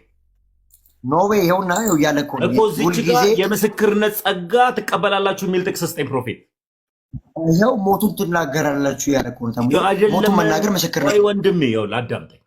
የምስክርነት ጸጋ ይሰጣችኋል የሚል ከሆነ ጥቅስ ያስፈልጋል ለሚበሰል። አንተ መጽሐፍ ቅዱስ ብቻ ብለህ የምታምን አይደል? ሞቱን የመናገር ጸጋ አሁን የምስክርነቱን ያልከው አሁን ለምን የሞቱን የምን ትላለህ? የምስክርነትም ከሆነ ምንም ዞሮ አማርኛው ያው ነው ዮኒ፣ አማርኛው ያው ነው። ምስክርነቱም ቢሆን ሞቱም ቢሆን ያው ነው። አዳምጠኝ አንድ ጊዜ ወደኛ። አሁን እየጠየቅኩ ያለሁት ነገር አንድ ነገር ነው። ስንት አይነት ጸጋ አለ ብለኸኛል? 2 አይነት ጸጋ አይደል? በአንተ በእኔ አይደለም። ሳሙ ሆልዶን ባዜ ዮኒ፣ እኔም አሁን የገባው እንዳወራ ፍቀድልኝና 2 አይነት ጸጋ ብለን እንድትፈታ ሳይሆን እኛ ብዬዋለሁ እኮ ግን ዝም ብሎ ሲምቦል ነው ብለን ቀለል አድርገን አናልፍም። የሆነ የምናገኘው ቤኔፊት አለ በሳክራመንት ውስጥ ነው እያልኩ ያለሁት። አሁንም የምታገኘው ጸጋ በምትወስደው በክርስቶስ ኢየሱስ ስጋና ደም ምን አይነት ጸጋ ነው የምታገኘው? ነው የኔ ጥያቄ። መጽሐፉ እንደሚናገር እኮ ሁለተኛውን ጸጋ ንገረኝ። በማመን የምትወስደው የመዳን ጸጋ አለ አልከኝ። ሁለተኛውን ጸጋ ንገረኝ። ይኸውና ሞቱን የመናገር ጸጋ፣ ይኸው መጽሐፍ ሞቱን ትናገራላችሁ ይላል መጽሐፍ። እሺ ሞቱን የመናገር ጸጋ የሚል አለው እዛው ላይ ወይስ አንተ ነህ ጸጋ ጨምርበት? ጸጋ ናፍቃ ከሆነ ጨምረው ከሆነ አላውቅም። እዛ ላይ አለ እንደዛ የሚል? አዎ ተሙይ፣ አሁን ያ ምን አለ መሰለህ፣ እኛ አሁን እኮ በጣም እኮ አጠንክሬ አመክሮ ሰጥቼ ልነገር የፈለግኩት ጳውሎስ በፍቃዱን አመጣ። ብዙ አፖሎጂስት የሚሰሩ ሰዎችን አመጣና ኤቢ ምናምን ሁሉንም አውቃቸዋለሁ። አይቶ አጣሰኝ ስለማውቃቸው ስለመከታተላቸው እኔም በጣም አፕሪሼት አደርጋለሁ የጳውሎስ ፍቃዱን ዲሚሽን ልክም ስለሆነ ለመሰለ ጀስት እኔ አሁን እሱ የተረጋገጠ ደህንነትን አፕሪሼት አያደርግም። ስለዚህ በዚህ ነገር ዲፌንድ አደርገዋለሁ። ብዙ እኔ የምቃወመው ትምህርቶች አሉ ጳውሎስ ፍቃዱን ቢሆንም ግን አፕሪሼት ማድረጋቸው ትምህርቶች አሉት። አንዱ ልክ እንደ ሌሎች ቸርች ፋዘርስ አሁን 500 ዓመት 600 ዓመት እንደነበሩት ቀጥታ የጌታ እራትን ሲምቦል ነው ምሳሌ ነው ብቻ ብሎ እንደ ተራ ነገር አያልፍም። ይሄ ትልቅ የምናይበት ግሬድ ነው። ጥምቀትንም ሲባል ዝም ብሎ በቃ ብሎ የሚያልፍ ሰው አይደለም። ይሄ ጥንካሬው ጀስት እኛ የምናምነው በዚህ ነው።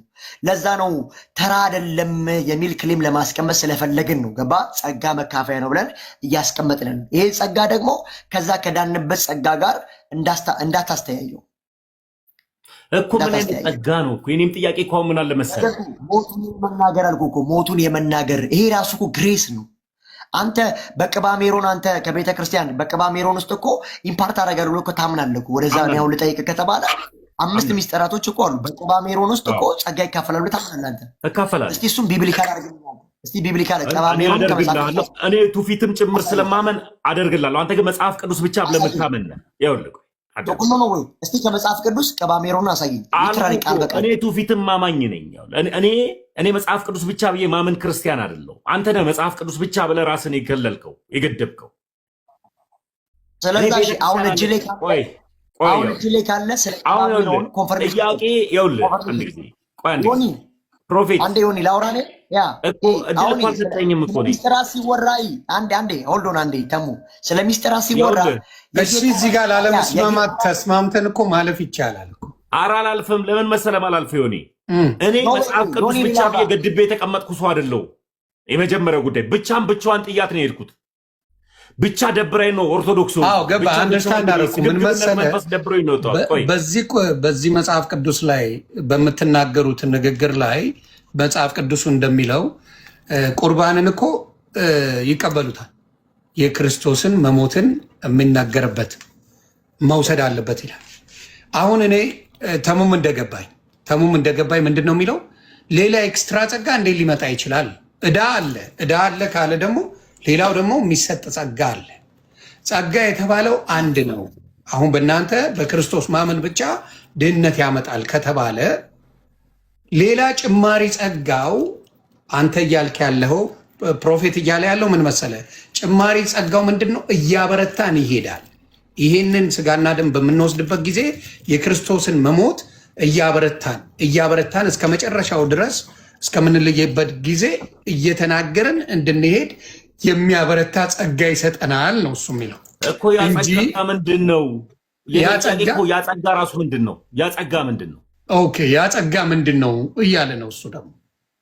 ያ ጸጋ ምንድን ነው? እኔ የሚያበረታ ጸጋ ሞቱን በጸጋ ትናገራላችሁ የሚል ጥቅስ ስጠኝ። ኖ ወይ አሁን አንተ መጽሐፍ ቅዱስ ብቻ ብላ አማኝ ነህ። ሞቱን በጸጋ ትናገራላችሁ። ይናገር፣ እንስማ። አንዴ ይስማኝ። ባኬንድ ፎርስ የምናደርግ ከሆነ እሺ፣ ስለ ሳክራመንት ተወራርለ እኔ ተሙ መጠይቃቸው ጥያቄዎች አሉ። ይህን ሳጨርስ ልመልስልህ ነው ወይ? አይደለም እመጣለሁ። ለዚህ እኔ እኮ ደጋግሜ የመለስኩልህ። አሁን ዮኒ ራሱ እኮ እያለ ያለ ብለዋል እኮ መልሶልሃል እኮ ዮኒ ራሱ። ግን አንተም አሁን ሌላ የምጠበቀው መልስ ስላለ ነው። እና እሺ፣ ስለ ጌታ እራትና አንድ ጊዜ ቆይ ልንገርህ። አንድ ጊዜ ያው እኔ የራስ አባቶች የሚጽፉትን ላሳየህ አንድ ጊዜ ለምን ቢባል አንተ ይሄው ከዛ አንድ ነገር ላወራልሽ። ቆይ ይሄው አንድ ነገር እዚህ ጋር ያሉትን ቲክታክ ላይ ያሉትን ታዳምጥ። እስክትከፍት ድረስ ዮኒ አንዴ ስማኝ። ዮኒ አንድ ደቂቃ ልናገር ስማቴ በፊት። እሺ ስለ ሚስጥራት ተነግረዋል አይደለ? ከ5ቱ ሚስጥራት መካከል አንዱና የመጀመሪያው ባይዘው ለሞቱ ሰዎች ፍትሃትና ማድረግ የኃጢአት ይቅርታ ያስገኛል የሚል ዶክትሪን አላቸው። ባይዘው ትምህርት አላቸው። ሁለተኛው ቅባ ሜሮን ራሱ መቀባት ከሚስጥራት ጋር የተያያዘ ነው በኦርቶዶክስ ትምህርት። ቅዱሳን መልጃ ዋቴቨር የሚሏቸው አሉ። እንደዛም ካልሆነ ሳሊቬሽን ላይ ይገኛል ተብሎ አይታሰብም። ታዲያ ስለ ሚስጥራት ሲወራ ምን ያክል ጊዜ አሁን ተሙ በህይወት አለ አይደለ?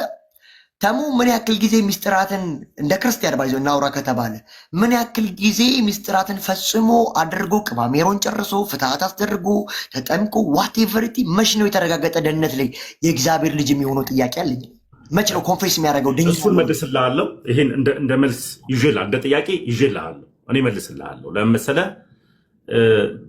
ቲክታክ ላይ እንደቆየ ሰው አንዳንዱ እንትን ሲለው ጥያቄን በጥያቄ ቶሎ ሊዞር ሲል እኔ ደግሞ አልዞርም። ጥሎብኝ እኔ ገገማ ነኝ። እንደዚህ ምዞር ልጅ አይደለሁም። ተሳቢ እንደሚነዳ ሰው አድርገው 3-4 ተሳቢ እንደሚነዳ ሰው በጣም ተጠንቅቄ ነው ምዞረው። ስዞር በአግባቡ መልስላለሁ።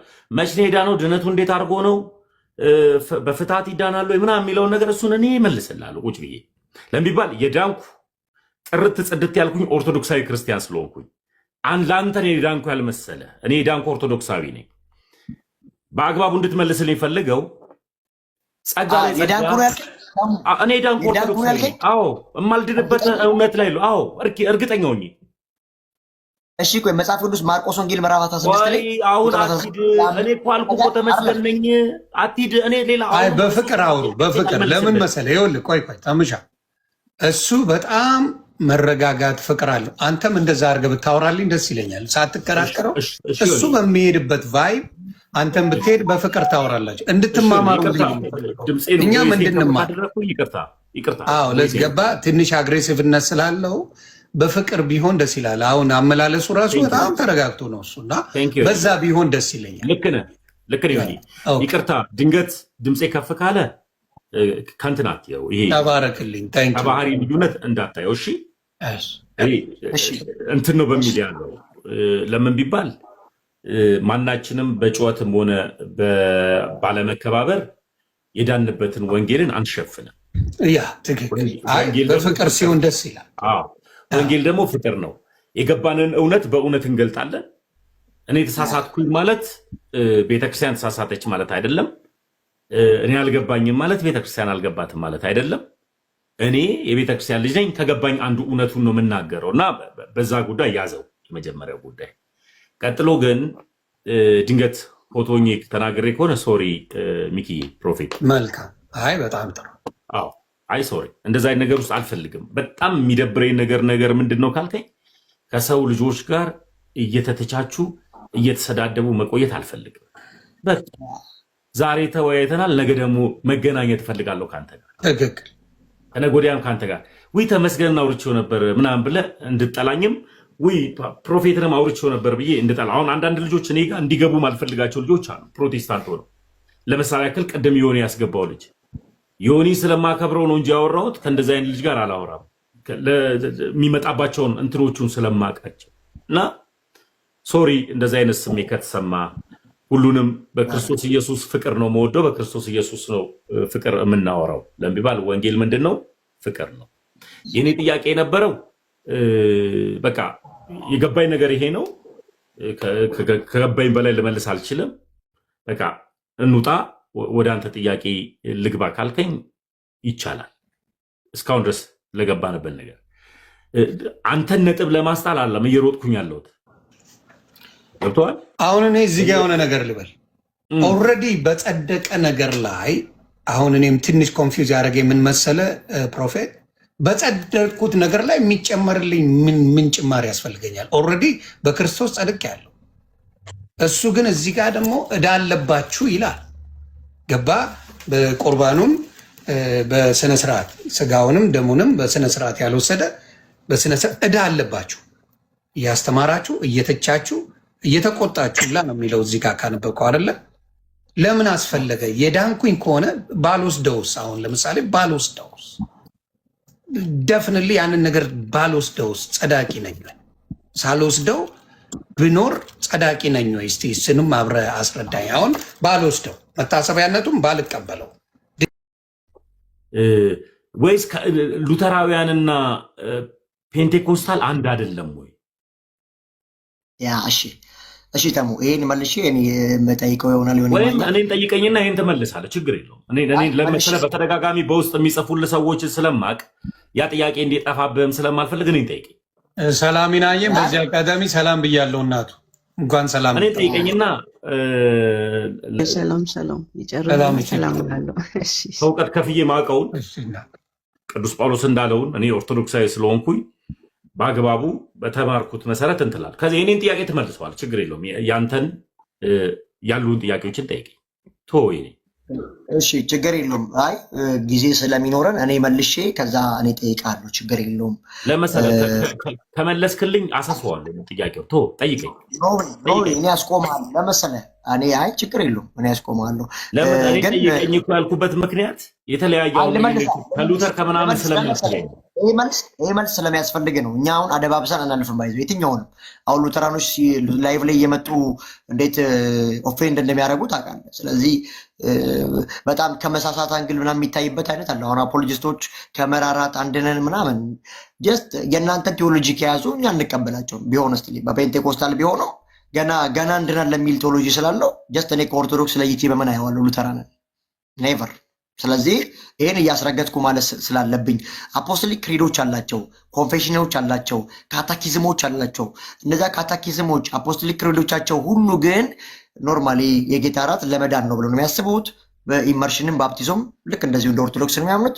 ስለዚህ እንደውም አንድ ሉተራዊ መጥቶ እኮ ቁርባን እንኳን አልተር ላይ ከኦርቶዶክስ ጋር ሂጂ ቢወስድ ይቀለኛል እስከማለት ድረስ ስለደረሰ ይህ የምናወላዳው ጉዳይ አይደለም። የተረጋገጠ ደህንነት የለኝም ብሎ እስካመነ ድረስ ፔንቴኮስታል ውስጥ ጀስት አንድ አይደለንም ነው ገና እኔ ማምነው እኛ ሙሉ ፔንቴኮስታል የሚያምነው በመዳን ጉዳይ ላይ ዘሴምነን ድነናል፣ የእግዚአብሔር መንግስት ወራሽ ሆነናል ብሎ ምናምነው ነገ እንሆናለን ፕሮባቢሊቲ ስላልሆነ ሉትራኖች ነገ ነው እያሉ ያሉት። ስለዚህ ጀስት እንደ ኦርቶዶክስ ዲፌንድ የምናደርጓቸው ላይ ልፈልጌ ነው።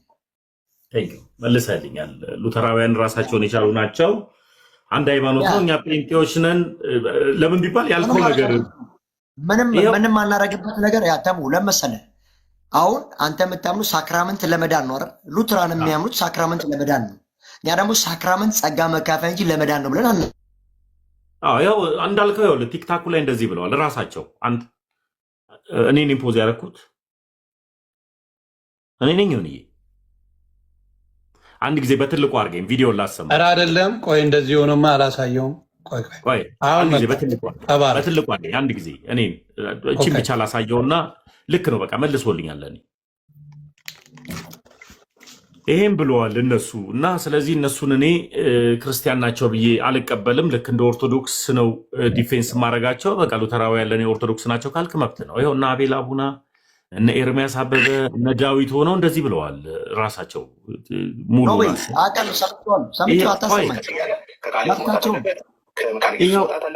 ከሌሎቹም ስትሪክቶች የሚመስሉኝ ባፕቲስቶች ናቸው። ባፕቲስት ውስጥም የገባበት ቦታ አለ። ከባፕቲስት ውስጥም መውጣት አለበት። የራስህ አዳራሽ ውስጥ የራስህ እምነት የመንፈስ ቅዱስ ልምምድ የምትለውን ትለማመዳለህ። በቃ ማንም አትለማመድ ብሎ የከለከለ የለም እዚህ ሚዲያ ላይ። ግን መካነ ኢየሱስን ውስጥ ገብቼ እኔ ነኝ ገበርን ማደርጋት ሉተራውያንን ገበርን ማደርገው አይነት የውሸት አካሄድ ሜድ ለህሊናችንም ለያዝነው መጽሐፍ ቅዱስ ታማኝ አለመሆናችንን የሚያሳይ ነው። እዚህ ጋር ኦርቶዶክሳውያን ተሳካላቸው ምናምን አይደለም። ኬዙ ምንድነው ይሳካላቸው? እናንተ አንድ ነን ወይ ነው ባለው ጥያቄ። እናንተ አንድ ነን። የሙሉ ወንጌልን ልምምድ አምጥተህ ቃለ ሕይወት ውስጥ መለማመድ ትክክል ነው አይደለም? የሙሉ ወንጌልን መረዳት አምጥተህ ቃለ ሕይወት ውስጥ የምንለያይባቸው ሀሳቡን ብቻ ሜሴጁን ብቻ ሌላውን እከታተላቸዋለሁ። አለኝ ቪዲዮ እኔ ጋርም አለኝ። ሀሳቡን ኦፌንድ አደረኩልህ እኮ ምን አገባኝ ታዲያ? እኔ እነሱ ስለዚህ እኔ እኛ ናቸው አይደለም ትምህርቴን ነው ማስተካከል። መልካም ዞሮ አንድ አይደለንም። ሉተራውያንም ቢመጡ እንደ ኦርቶዶክስ ነው ዲፌንስ የምናደርጋቸው። ተስማምቻለሁ። የአንተን ትምህርት ነው ያዙታ። በትምህርቱ እኮ ነው ዲፌንድ ማድረጋቸው እንጂ በወንድምነት አይደለም።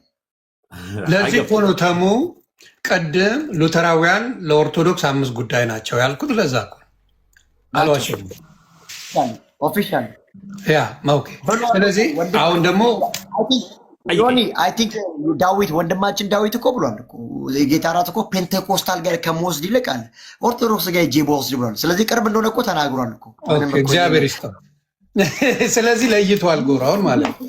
አንተ ደግሞ አሁን ፕሮፌት በጣም የተመቸኝ ሰው ነው ጌታ ኢየሱስ ምስክሬ እና በጣም ካልም በጣም መልካም ሰው እውቀት ያለው ሰው ነው። አሁን ደግሞ አንተ መጠየቅ የምትፈልገውን ተሙሻን ጠይቀው። በዚህ መሀል ሰላሚናዬ ሴቶችን ደግሞ አፍነን እንትን ማለት አልችልም። ማለት የምትፈልጊው ካለ ከዛ በፊት ደስ ያለሽን ነገር ብትይ ደስ ይለኛል። ከዛ በፊት ሰላሚና። ዋው ደስ የሚል በእውነት እኔ ራሴ ተገርሜ ነው እና ወንድማችን የምሰማው እንግዲህ ወንጌል ማለት እንደዚህ ነው። ክብር ለኢየሱስ ሲሆን ተምዬ አንተንም ሰላም ብያለሁ። ሁላችሁን እዚህ ያላችሁት ጌታ ይባረክ። ቀጥሉ። ስለዚህ ተሙ ግን ያደረገው አንድ ነገር አንድነቱን አፍርሳል። ይህ ጥሩ ስራ አይደለም። ተሙ አሁን ያለውን ነገር እውነት ለመናገር አሁን የሉተራውያንና ፔኔኮስታል ዮኒ ኦሪየንታል እና የግብፅ ኦርቶዶክስ እና ኦሪየንታል እኮ በዚህ በሁለት አካል በአንድ ባህሪ እኮ አይገናኙም። ሲጀመር ወደዛ እንሂድ ከተባለ እንዴት አንድ አካል ሁለት ባህሪ እና አንድ አካል አንድ ባህሪ ስላለ ጀስት ሊገርማቸው አይገባም እኮ አንተ አንድ አካል ሁለት ባህሪ ብለህ ነው የምታምነው። አሁንም ይኸውልህ ምን ብለህ ነው አሁን ወይ መስመር አስያዝኩለለተሙ ጋሌብ ይሻል ነበር። ቆይ እንደዚህ ፕሮፌት ቆይ ፕሮፌት አይደለም አላወራም ጌታን አላወራም። አንድ ደቂቃ ብቻ አንዴ ፕሮፌት ይናገር። አንድ ደቂቃ ስጠኝ በጌታ ተሙሻ አንድ ደቂቃ ስጠኝ ሚኪ። ልታወራ የምትፈልገውን ስለማውቅ ነው። አንድ ደቂቃ ስጠኝ። ይኸውልህ አሁንም ኦርቶዶክስ ጋር ጥያቄ የምታነሳ ከሆነ አሁን ላይ በምታወራው ሀሳብ አሁን እያወራን ያለ ነው ስለ ስጋ ደሙ ነው። ስለ ስጋ ደሙ እንቀጥላለን። የፈለግከውን ጥያቄ ትጠይቀኛለህ፣ በአግባቡ መልሳለሁ። ካልሆነ ግን ልታወራ የምትፈልገው ነገር ካለ ግን እኔ ደግሞ ሌላ ደግሞ ልሄድ ነው። ፔንቴኮስታል ላይ ራሱ ሌላ ፔንቴኮስታል እንዳለ ደግሞ እዚሁ ጋር ደግሞ ልጀምር ነው። ስለዚህ ቆይ ልነግርህ እኮ አንድ ጊዜ አዳም። ስለዚህ እኔ ፎሎ አደርጋለሁ። የሚገርም ነገር ለምን አደረኩ መሰለህ? ሚኪ አዳምጠኝ። ለምን መሰለህ ማውራት ትችላለህ አባቴ፣ መድረኩን ከፍቼዋለሁ። ለምን መሰለህ ፎሎ ያደረኩት? ለምን መሰለህ ፎሎ ያደረኩት? ጭራሽ አልደረኩልህ ፕሮፌትዬ። ለምን ፎሎ እንዳደረኩህ ልንገርህ። እዚህ ቲክታክ ላይ ያሉ ፕሮቴስታንቶች ግማሹ ሌላው ጥግ ይዞ ሌላው ጥግ ይዞ ጉርብተኛ ምናምን ሆኖ ሲበታተን አውቃለሁ። አንተ በጣም የተረጋጋ ሰው ነህ። መረጋጋትን ወድጄዋለሁ። ስለዚህ ቶፒኮች ነገ ከነገ አንተ ስከፍት እኔ አንተ ጋር መጥቼ እጠይቅሃለሁ፣ መተህ ትጠይቀኛለህ። ዮኒ ሲከፍት መተን እንማማራለን። አሁን ጀመርን እንጂ አልጨረስንም። እንድንጨርስ የምፈልገው ምንድን ነው? እኔ እናንተ ተተቻችተንና ተሰዳድበን እንድንለያይ አልፈልግም። ላውርድ ውረድ በስልጣና ላይ ምናምን የሚባሉ ነገሮች ስለሚያስጠሉኝ እና ከልብ አክብሬ ነው ያዳመጥኩ። ጌታ ምስክሬ። ስለዚህ ቶፒኮች እንዳለ እኔ አሁን ያው ጥያቄ ነበረኝ፣ ኦቨርሻዶ አደረገው ምናምን የሚለው ላይ ጥያቄ ነበረኝ፣ ተውኩት። ነገ አገኘሃለሁ። ገባ? በጣም በአግባቡ እግዚአብሔር አምላክ ይህንን ባህሪን ሳይቀይር ለሚባል አሁን ቲክታክ ላይ ያሉ ሰዎች አሁን ያዩህ አይደለ? ባህሪያቸው እንዳንተ ይመጡና ባህሪያቸውን ይቀያይሯቸዋል። የሆነ ጉርበተኛ ውስጥ ይከቷቸዋል። እንደሱ ሳትሆን በዚህ አቋም በጣም አክብሬ ነው ማዳመጥ። አክብሬ ነው እንድታዳምጠ የምፈልገው። እኔ ከአቅሜ በላይ ራሱ የሆነ መልስ ቢኖር አላቀውም ነው የምልህ። ገብቶሃል? አንተም ደግሞ አላቀውም ብትለኝ ራሱ አይከብደኝም። ስለዚህ ወደ ጥያቄ ግባ። በጣም ነው ማመሰግነው። ትህትናን ወድጄዋለሁ። እሺ ተባረክ። ጸጋ ይብዛል። ጀስት ምንድነው ቅድም አንድነታቸውን አፈረሰ ብሎ ዮኒ ያው ከአንደበት ያለፈ ነገር አጋጣሚ የወጣ ነገር ነው ሲል ጀስት ይሄን ኦፌንድ ማድረግ ስላለብን ለመሰለህ እንደዚያ ነገር እያጠራ ማንሄድ ከሆነ ድብብቆች ቶፒክ ላይ ተሙ አንዴ እኔን ስለሆነ እኔን ሜንሽን ስላደረገ አንተ ባልከው ኦርቶዶክስ ጋር ሄጄ ብቆርብ ይሻለኛል። ኦርቶዶክስ ጋር ሄጄ እኮ ብቀርብ ይሻላል ከሌላ ከምቆር ቆይ ተሙ የማልቀበላቸው ብዙ ነገሮች አሉ ከሉተራውያን ብለህ አንተም በደንብ ስፔሲፊክ አድርገህ ተናግረዋል። ስለዚህ ልዩነት አላችሁ ማለት ነው። ኮምፕሊትሊ እኔ የጨመርኩት ነገር የለም። እኔ ወደ ጥያቄ ጀስት ግን ምንድን ነው ቅድም የነ ኤርሚያስ አንዳንድ ሰዎች ድምፅ እየመጣ ነበርና ይህን አንዳንድ ሰዎች ምን ብለዋሉ? ሉተራን እና ፔንቴኮስታል ዘሴም ናቸው ምናምን እያሉ ነው አይደለ? ኦኬ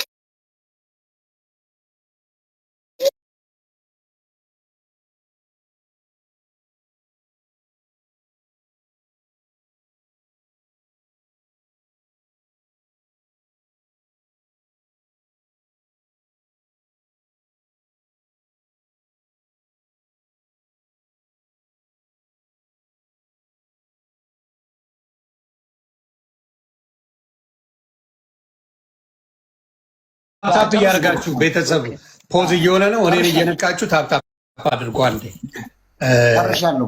ፕሮፌት ቀጥል። ተሙዬ ያለኝ ጥያቄ ቅድም ድናሃል ስልህ አውድኛለሁ አልከኝ። እርግጥ ድናሃል? ጥያቄ እኔ አዎ ወይ አይደለም ነው እኔ የምፈልገው አዎ ወይ አይደለም ነው ድናል ስለ ከዛ ጥቅስ ትሰጠኛለህ መዳኔን ድናል መዳኔን ነው ጥቅስ መሰጥ እርግጠኛ ነህ መዳኔ ዮሐንስ ወንጌል ምዕራፍ 3 ቁጥር 16 ነው አንብበው ምን ይላል አንብበው እሺ ዮሐንስ ወንጌል 3 ምዕራፍ 3 ቁጥር 16 ዓለም እስካለን ድረስ አንድያ ልጁ እስከመስጠት ድረስ እንዲህ ዓለምን ወዷልና የሚለው እና አንብበው እሱ አንተ አሁን መዳንን እርግጠኛ ያደርጋል እሱ ጥቅስ አንብበው በእርሱ የሚያምን ሁሉ የዘላለም ሕይወት እንዲኖረው እንጂ እንዳይጠፋ እግዚአብሔር አንድያ ልጁን እስከመስጠት ድረስ እንዲሁ ዓለምን ወዷልና በማን የሚያምን በልጁ የሚያምን አቃመኛለሁ ጥቅስ ከፈለ ስለዚህ አሁን በዚህ ሰዓት አሁን በተናገርክበት ሰዓት አንተ ድናሃል የእግዚአብሔር ልጅ ነህ ያልዳንኩበት እውነት ላይ እንዴት እኖራለሁ ጥቅሱን እየሰጠው ኦኬ ስለዚህ ታዲያ እንድናለን የምትለው ታዲያ የትኛውን ድነት ነው እንድናለን ብለህ ይሄ ኤክስፕሬሽን ሳርቲፊኬሽን ናቸው ድነናል እየዳንን ነው ገና እንድናለን የሚለው አንተ እኮ አፈረስከው አሁን በአግባቡ ልመልስልህ ላብራራለህ አሁን ጥቅስ ስጠኝ ለምትለው ጥቅስ ስለሰጠው ለሚባል ድህነቴን ወደምጠራጠርበት ወይኔ ጉዴ ፈላ የምልበት መዳን ውስጥ አልመጣሁም እኛ ለምሳሌ ያክል እንደ ፕሮቴስታንት ድናሃል ወይ አሁን ብትሞት መንግስተ ሰማያት ትገባለህ ወይ ሲባል ሆይ የመንግስተ ሰማያት ባለቤት ማን ነው የመንግስተ ሰማያት ባለቤት ማን ነው ሶሪ አንድ ጊዜ አይ መርሳት የሌለበት ነገር አሁን ድኛለሁ በለኛል ባይዘው ቆይ ወንድሜ ቆይ አሁን ይሄን ድኛለሁ ያልከውን በጣም ብዙ ሰው እየሰማ ነው ከዚህ በኋላ አልዳንኩም ካልክ ደግሞ ከባድ ነው የሚሆነው ገና ድናለሁም ካልክ እድል ብትሰጠኝ ደስ ይለኛል የሆነ የሰደበኝ ሰው ስላለ ዩዘር ኔሙን እየጻፍኩት ነው ቆይ እኔ ሚውት አደርገዋለሁ ብሮ አይ ለምን እኔ ቤቴ ሲገባ ሲመጣ ስለምቦልከው ነው ለዛ ነው ኦኬ ፕሌስ እዚህ ጋር ተራ ነገር ቁም ነገር እያወሩ ደስ የሚል ነገር እየተነጋገሩ በደንብ ደስ የሚል ነገር ነው የሚያወሩት ስድድብ የለ ፍቅር ነው ስለ ጌታ ነው የምንነጋገረው በዛ ባለበት መበሻሸክ ባታረጉ ከስር ደስ ይለኛል በእውነት እና ፕሊዝ ተው አቴንሽን አትስቀቁ በጌታ ፍቅር ስለዚህ በፍቅር የምንሰባበከው እሱ ደግሞ I love you both በፍቅር ስለሆነ በፍቅር ይሁን ፕሊዝ ደስ አይልም ተባረኩ ሁለቱም ወንድሞቻ የምንወዳቸው ወንድሞቻችን ናቸው ስለዚህ ጥሩ ውይይት ላይ መጥፎ ነገር ባጽፉ ደስ ይላል ተባረኩ እሺ ስለዚህ ይኸው ተሙ ጥያቄን መልስ ያ አሁን ተመስገን ድናሃል ወይ ለሚለው ጥያቄ አወድኛለሁ ወደ ምድንበት ነገር መዳንህን በምን አረጋገጥክ ሲባል ጥቅስ ሰጥቻለሁ ያንን ጥቅስ ስሰጥ ግን ልክ ፕሮቴስታንቶች ተነስተው አሁን ድናሃል በዚህ ሰዓት ብትሞት መንግስተ ሰማያት ትገባለህ ሲባል አሁን ማብራራት ስላለብኝ አዎ ይላል አዎ ሲል ከምን አንጻር ጴንጤ ሆኖ እንደዚህ የሚያደርግ አለ ለምሳሌ ያክል ገላትያ 5:19 ላይ ወይም ከ18 እስከ 20 ድረስ ያለውን አነባለሁ በመንፈስ ብትመሩ ግን በሕግ በታች አይደላችሁ የሥጋ ስራዎች የተገለጡ ናቸው እርሱም ዝሙት ርኩሰት መዳራት ጣዖት ማምለክ ሟርት ጥል ክርክር ቅንዓት ቁጣ አድመኝነት መለያየት መናፍቅነት ምቀኝነት መግደል ስካር ዘፋኝነት ይህም የመሳሰሉ ነው ይላል እነዚህ ጴንጤዎች ይሄ ሁሉ ነገር ያለባቸው ድናሃል ወይ ስትሉ አዎ ይላል ምቀኝነት አለበት እኮ ይሄው ልመልስ አሁን ልመልስ በአግባቡ ቆይ ልመልስ አሁን አንተ ስታብራራ ቀደም ላይ ጸጥ በለም ስባል ጸጥ ብዬ ነው ሳዳምጥ የነበረው ጸጥ ብዬ መብት እንኳን የለኝም ነበር አሁን ይህን ሳውራ እኔ ስለ መዳን የጠየከኝ ለምን እንደሆነ ትቢተኛ ማልሆንበት ትልቁ ምክንያትን ቤተክርስቲያን ያስተማረችኝን ነው መነግርህ በመንፈስ ብትመሩ ሕግ ከሕግ በታች አይደላችሁ የሥጋ ስራዎች የተገለጡ ነው እርሱም ዝሙት ርኩሰት መዳራት ጣዖትን ማምለክ ሟርት ጥል ክርክር ንቀት ቁጣ አድመኝነት መለያየት መናፍቅነት ምቀኝነት መግደል ስካር ዘፈን እነዚህ ናቸው እነዚህን ሁሉ የሚያደርጉ እርስ በርስ የሚጨቃጨቁ እንዲያው ልጨርሰው ሐሳቡን አስቀድሜ እንዳሉ እንደዚሁ ያሉ የሚያደርጉ የእግዚአብሔርን መንግስት አይወርሱም 4 ነጥብ ትጨርሰው። ስለዚህ አንድ ጴንጤ ተነስቶ ድናሉ በኢየሱስ አምኜ ጸድቄ አሁንማ ጸድቅ ያለው በአብ ቀኝ ነኝ ያለሁት ይላል። ቀኝና ግራን እንኳን የማይለይ ነው። ስለዚህ እኔ አሁን በዚህ ሰዓት ለምንድን ነው ተመስገን ተነስተ ድናሉ? አዎ ለመዳንና ምድንበት ሃይማኖት ውስጥ ነው ያለሁት፣ ግን ድህነቴን የማስፈጸም ነኝ። ቅድም ጳውሎስ እንዳለው አሁድኛ ቆይ እኔ አልገባሁብህ፣ አሁን አልገባሁብህ። አንተ ስትመልስ እኔ 20-30 ደቂቃ እስከጨርስ ድረስ ሚዩት አድርጌ ነበር ሳዳምጥ። አሁን አዳምጠኛ። ስለዚህ እኔ ኦርቶዶክሳዊ ክርስቲያን ነኝ። ሰነፍ ጴንጤ ሲጠይቀኝ ድናሃለሁ ለሚለኝ አውድኛለሁ ነው መልሱ። ለሚባል ክርስቶስ ኢየሱስ እንደሚያድን ዮሐንስ ወንጌል ምዕራፍ 3 ቁጥር 16 ላይ ተናግሬያለሁ። ነገር ግን አጥንት ለሚገባው አጥንትን መሰጥ ከሆነ ደግሞ እንዴት ነው እመልስለት? በአግባቡ እመልሳለሁ ማለት ነው። ይህን ስመልስ ራሱ እየዘሞተ ራሱ እያማ ከራሱ ጋር ኃጢአትን እየሰራ ምን ይላል? ድኛለሁ ይላል። ይሄን ነገር ላለማድረግ ቤተክርስቲያን ምን ብላ አስተማረች? የመዳን መንገድ ኢየሱስ ነው፣ መዳኛውም እሱ ነው። አውድኛለሁ ብዬ ግን እንዳልወጣጠር ግን እንደ ቸርነቱ ቸር አምላክ ከኔ ጋር ነውና፣ ስለዚህ ተመስገን። አሁን ብትሞት መንግስተ ሰማያትን ትወርሳለን። ቸሩን አምላክ ሰጪውን የሆነውን አምላክን ይዤ ተከትዬ እንዴት ነው ማለት ነው? ግን እንደ ቸርነቱ ቸር ነውና ምሕረቱም ለዘላለም ነውና እሱ ቸር አምላክ ስለኔ ያውቃልና እንደ ቸርነቱ ብዬ ነው በእግዚአብሔር ላይ መታመነው። ቸር ነውና ምሕረቱም ለዘላለም ነውና ስለሚል መጽሐፍ ቅዱስ እንደ ቸርነቱ ብዬ እመልሳለሁ። ይህ ነው ኦርቶዶክሳዊ አስተምህሮ። ስለዚህ ድህንነት በስራ የሚገለጥ ነው ቴክኒካሊ አብሶሉትሊ እንደዛ ነው መጽሐፍ ቅዱስ የሚለው። ያ እምነት ያለ ስራ ሙት ነው ይላል። ያ እሺ ዮኒ፣ አሁን ስሰማው እንደ ጥያቄ የነበረው ድናል እርግጠኛ ነህ ነው? አዎ እርግጠኛ ነኝ አለኝ። ዮሐንስ ወንጌል ምዕራፍ 3 ቁጥር 16 ተናገረ። ከዛ በኋላ ደግሞ ድኛለሁ ደግሞም እየዳንኩ ነው የሚል ነገር ሁለት አይነት ነገሮች አውርቷል። እና የድነት ትምህርት ላይ ሁለት አይነት ነገር አለ ወይ? ድነት አንዴ ነው ሁለቴ ነው ሶስቴ ነው የሚደረግ የሚፈጸመው በመንፈሳዊ ዓለም ላይ? በጣም ጥሩ። ስንት አይነት ድህነት አለ? ጴንጤዎች ስለማያውቁ ላስተምራቸው። እኔ ከቅድስት ንጽሕት ከሆነችዋ ከኦርቶዶክስ ተዋሕዶ ስለተማርኩኝ ሁለት አይነት ድህነት አለ። የመጀመሪያው ድህነት የስጋ ድህነት፣ ሁለተኛው ድህነት የነፍስ ድህነት። ሰው በክርስቶስ ኢየሱስ አምኖ የስጋ በሽታ ቸነፈር ቢነካው ቤተክርስቲያን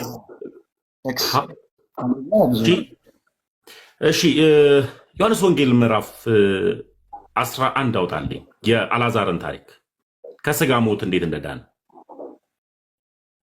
11 ስንት? ምዕራፍ 11ን አንብበው። እኔ ሙሉ ታሪኩን ወደዋለሁ፣ ግን ወደ ሙሉ ታሪኩን የአልዓዛር ታሪክ በጣም ነው የሚያዝናናኝ። ዮሐንስ ወንጌል ምዕራፍ 11 ሙሉን ወደዋለሁ ታሪኩን፣ ግን ታሪኩን ስለማውቀው ልበልል። ኢየሱስ ክርስቶስ አንድ ወዳጆች ነበሩት፣ እነ ማርታና ማርያም የምትባል የእነሱ ወዳጆች ነው ኢየሱስ ክርስቶስ። ያ ኢየሱስ ክርስቶስ አልዓዛርን የሚወደው ነበር። ነገር ግን አልዓዛር በታመመ ሰዓት ላይ ያስጠሩት ነበረ። እነ ማርታ ሲያስጠሩት ምን አደረገ? እመጣለሁ ይላቸዋል። እመጣለሁ እያለ ኢየሱስ ክርስቶስ ዘገየባቸው።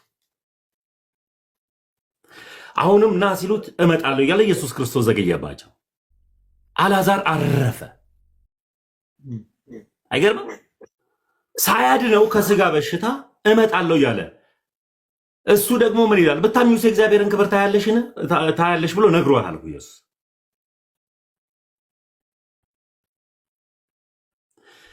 ከዛ ከስጋ በሽታም ሳያድነው አልዓዛር ሞተ። ኢየሱስ በአይሁድ ታሪክ የሰው ልጅ በሶስተኛ ቀኑ ሰውነቱ ይፈነዳል ብለው ያምናሉ።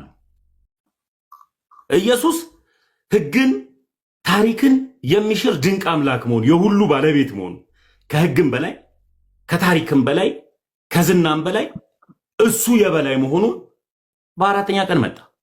ሲመጣ እነ ማርታና እነ ማርያም ለቅሶ ተቀምጠዋል። ለቅሶ ተቆምጠው ኢየሱስ መምጣቱን በሰሙ ሰዓት ላይ እንዲያውም አንተ ብትኖር ኖሮ እኮ ወንድማችን ባልሞተ እኮ ብለውታል። የነሱን ወዴት አኖራችሁ ሲል የነሱን እንባ አይቶ ክርስቶስ ኢየሱስ እንባ ፈሰሰ። ሰው ስለሆነ ፍጹም ሰው ስለሆነ አየህ፣ ያ ኢየሱስ ክርስቶስ ፍጹም ሰው ስለሆነ እንባን አፈሰሰ። ከስጋ በሽታ ብቻ አይደለም ከሞት በሽታ ክርስቶስ ኢየሱስ አስነሳው አልዓዛርን። አልዓዛር ሆይ ና ውጣ አለው፣ አወጣው። ስለዚህ ይህ መዳን አለ። ሁለተኛ መዳን ደግሞ አልዓዛርን አላዳነውም፣ አላስወጣውም። ትክክልና ሂድ እኮ አላቸው። እንዲሁም አንድ እዚህ ጋር ከስር ላላችሁት አንድ ነገር ልናገር። በጣም ለምትስቁ በጣም ነው ያሳፈራችሁኝ። ወንጌል እናውቃለን የምትሉ ፕሮቴስታንት ወንድምና እህቶቼ የሳቃችሁት ነገር በጣም አስቆኛል። ለምን መሰላችሁ? በመጀመሪያ የስጋ መዳንና የመንፈስ መዳንን እንኳን ለይታችሁ አታውቁም። ጌታ ኢየሱስ ምስክሬ አታውቁም ያላችሁ እውነቱን ነው። አሁን ያየሁት እሱን ነው።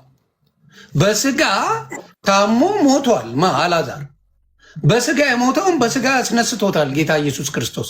ይሄ በስጋ መዳን ነው። ይህንን እንኳን ትርጉም አያውቁም። በእውነት አታውቁም ያላችሁ ጌታ ኢየሱስ ምስክሬ እውነቱን ነው። በስጋ የሞት አለ፣ በስጋ ሊያድነው አልዓዛርን አዳነው በስጋ። የመንፈስ ደግሞ መዳን አለ።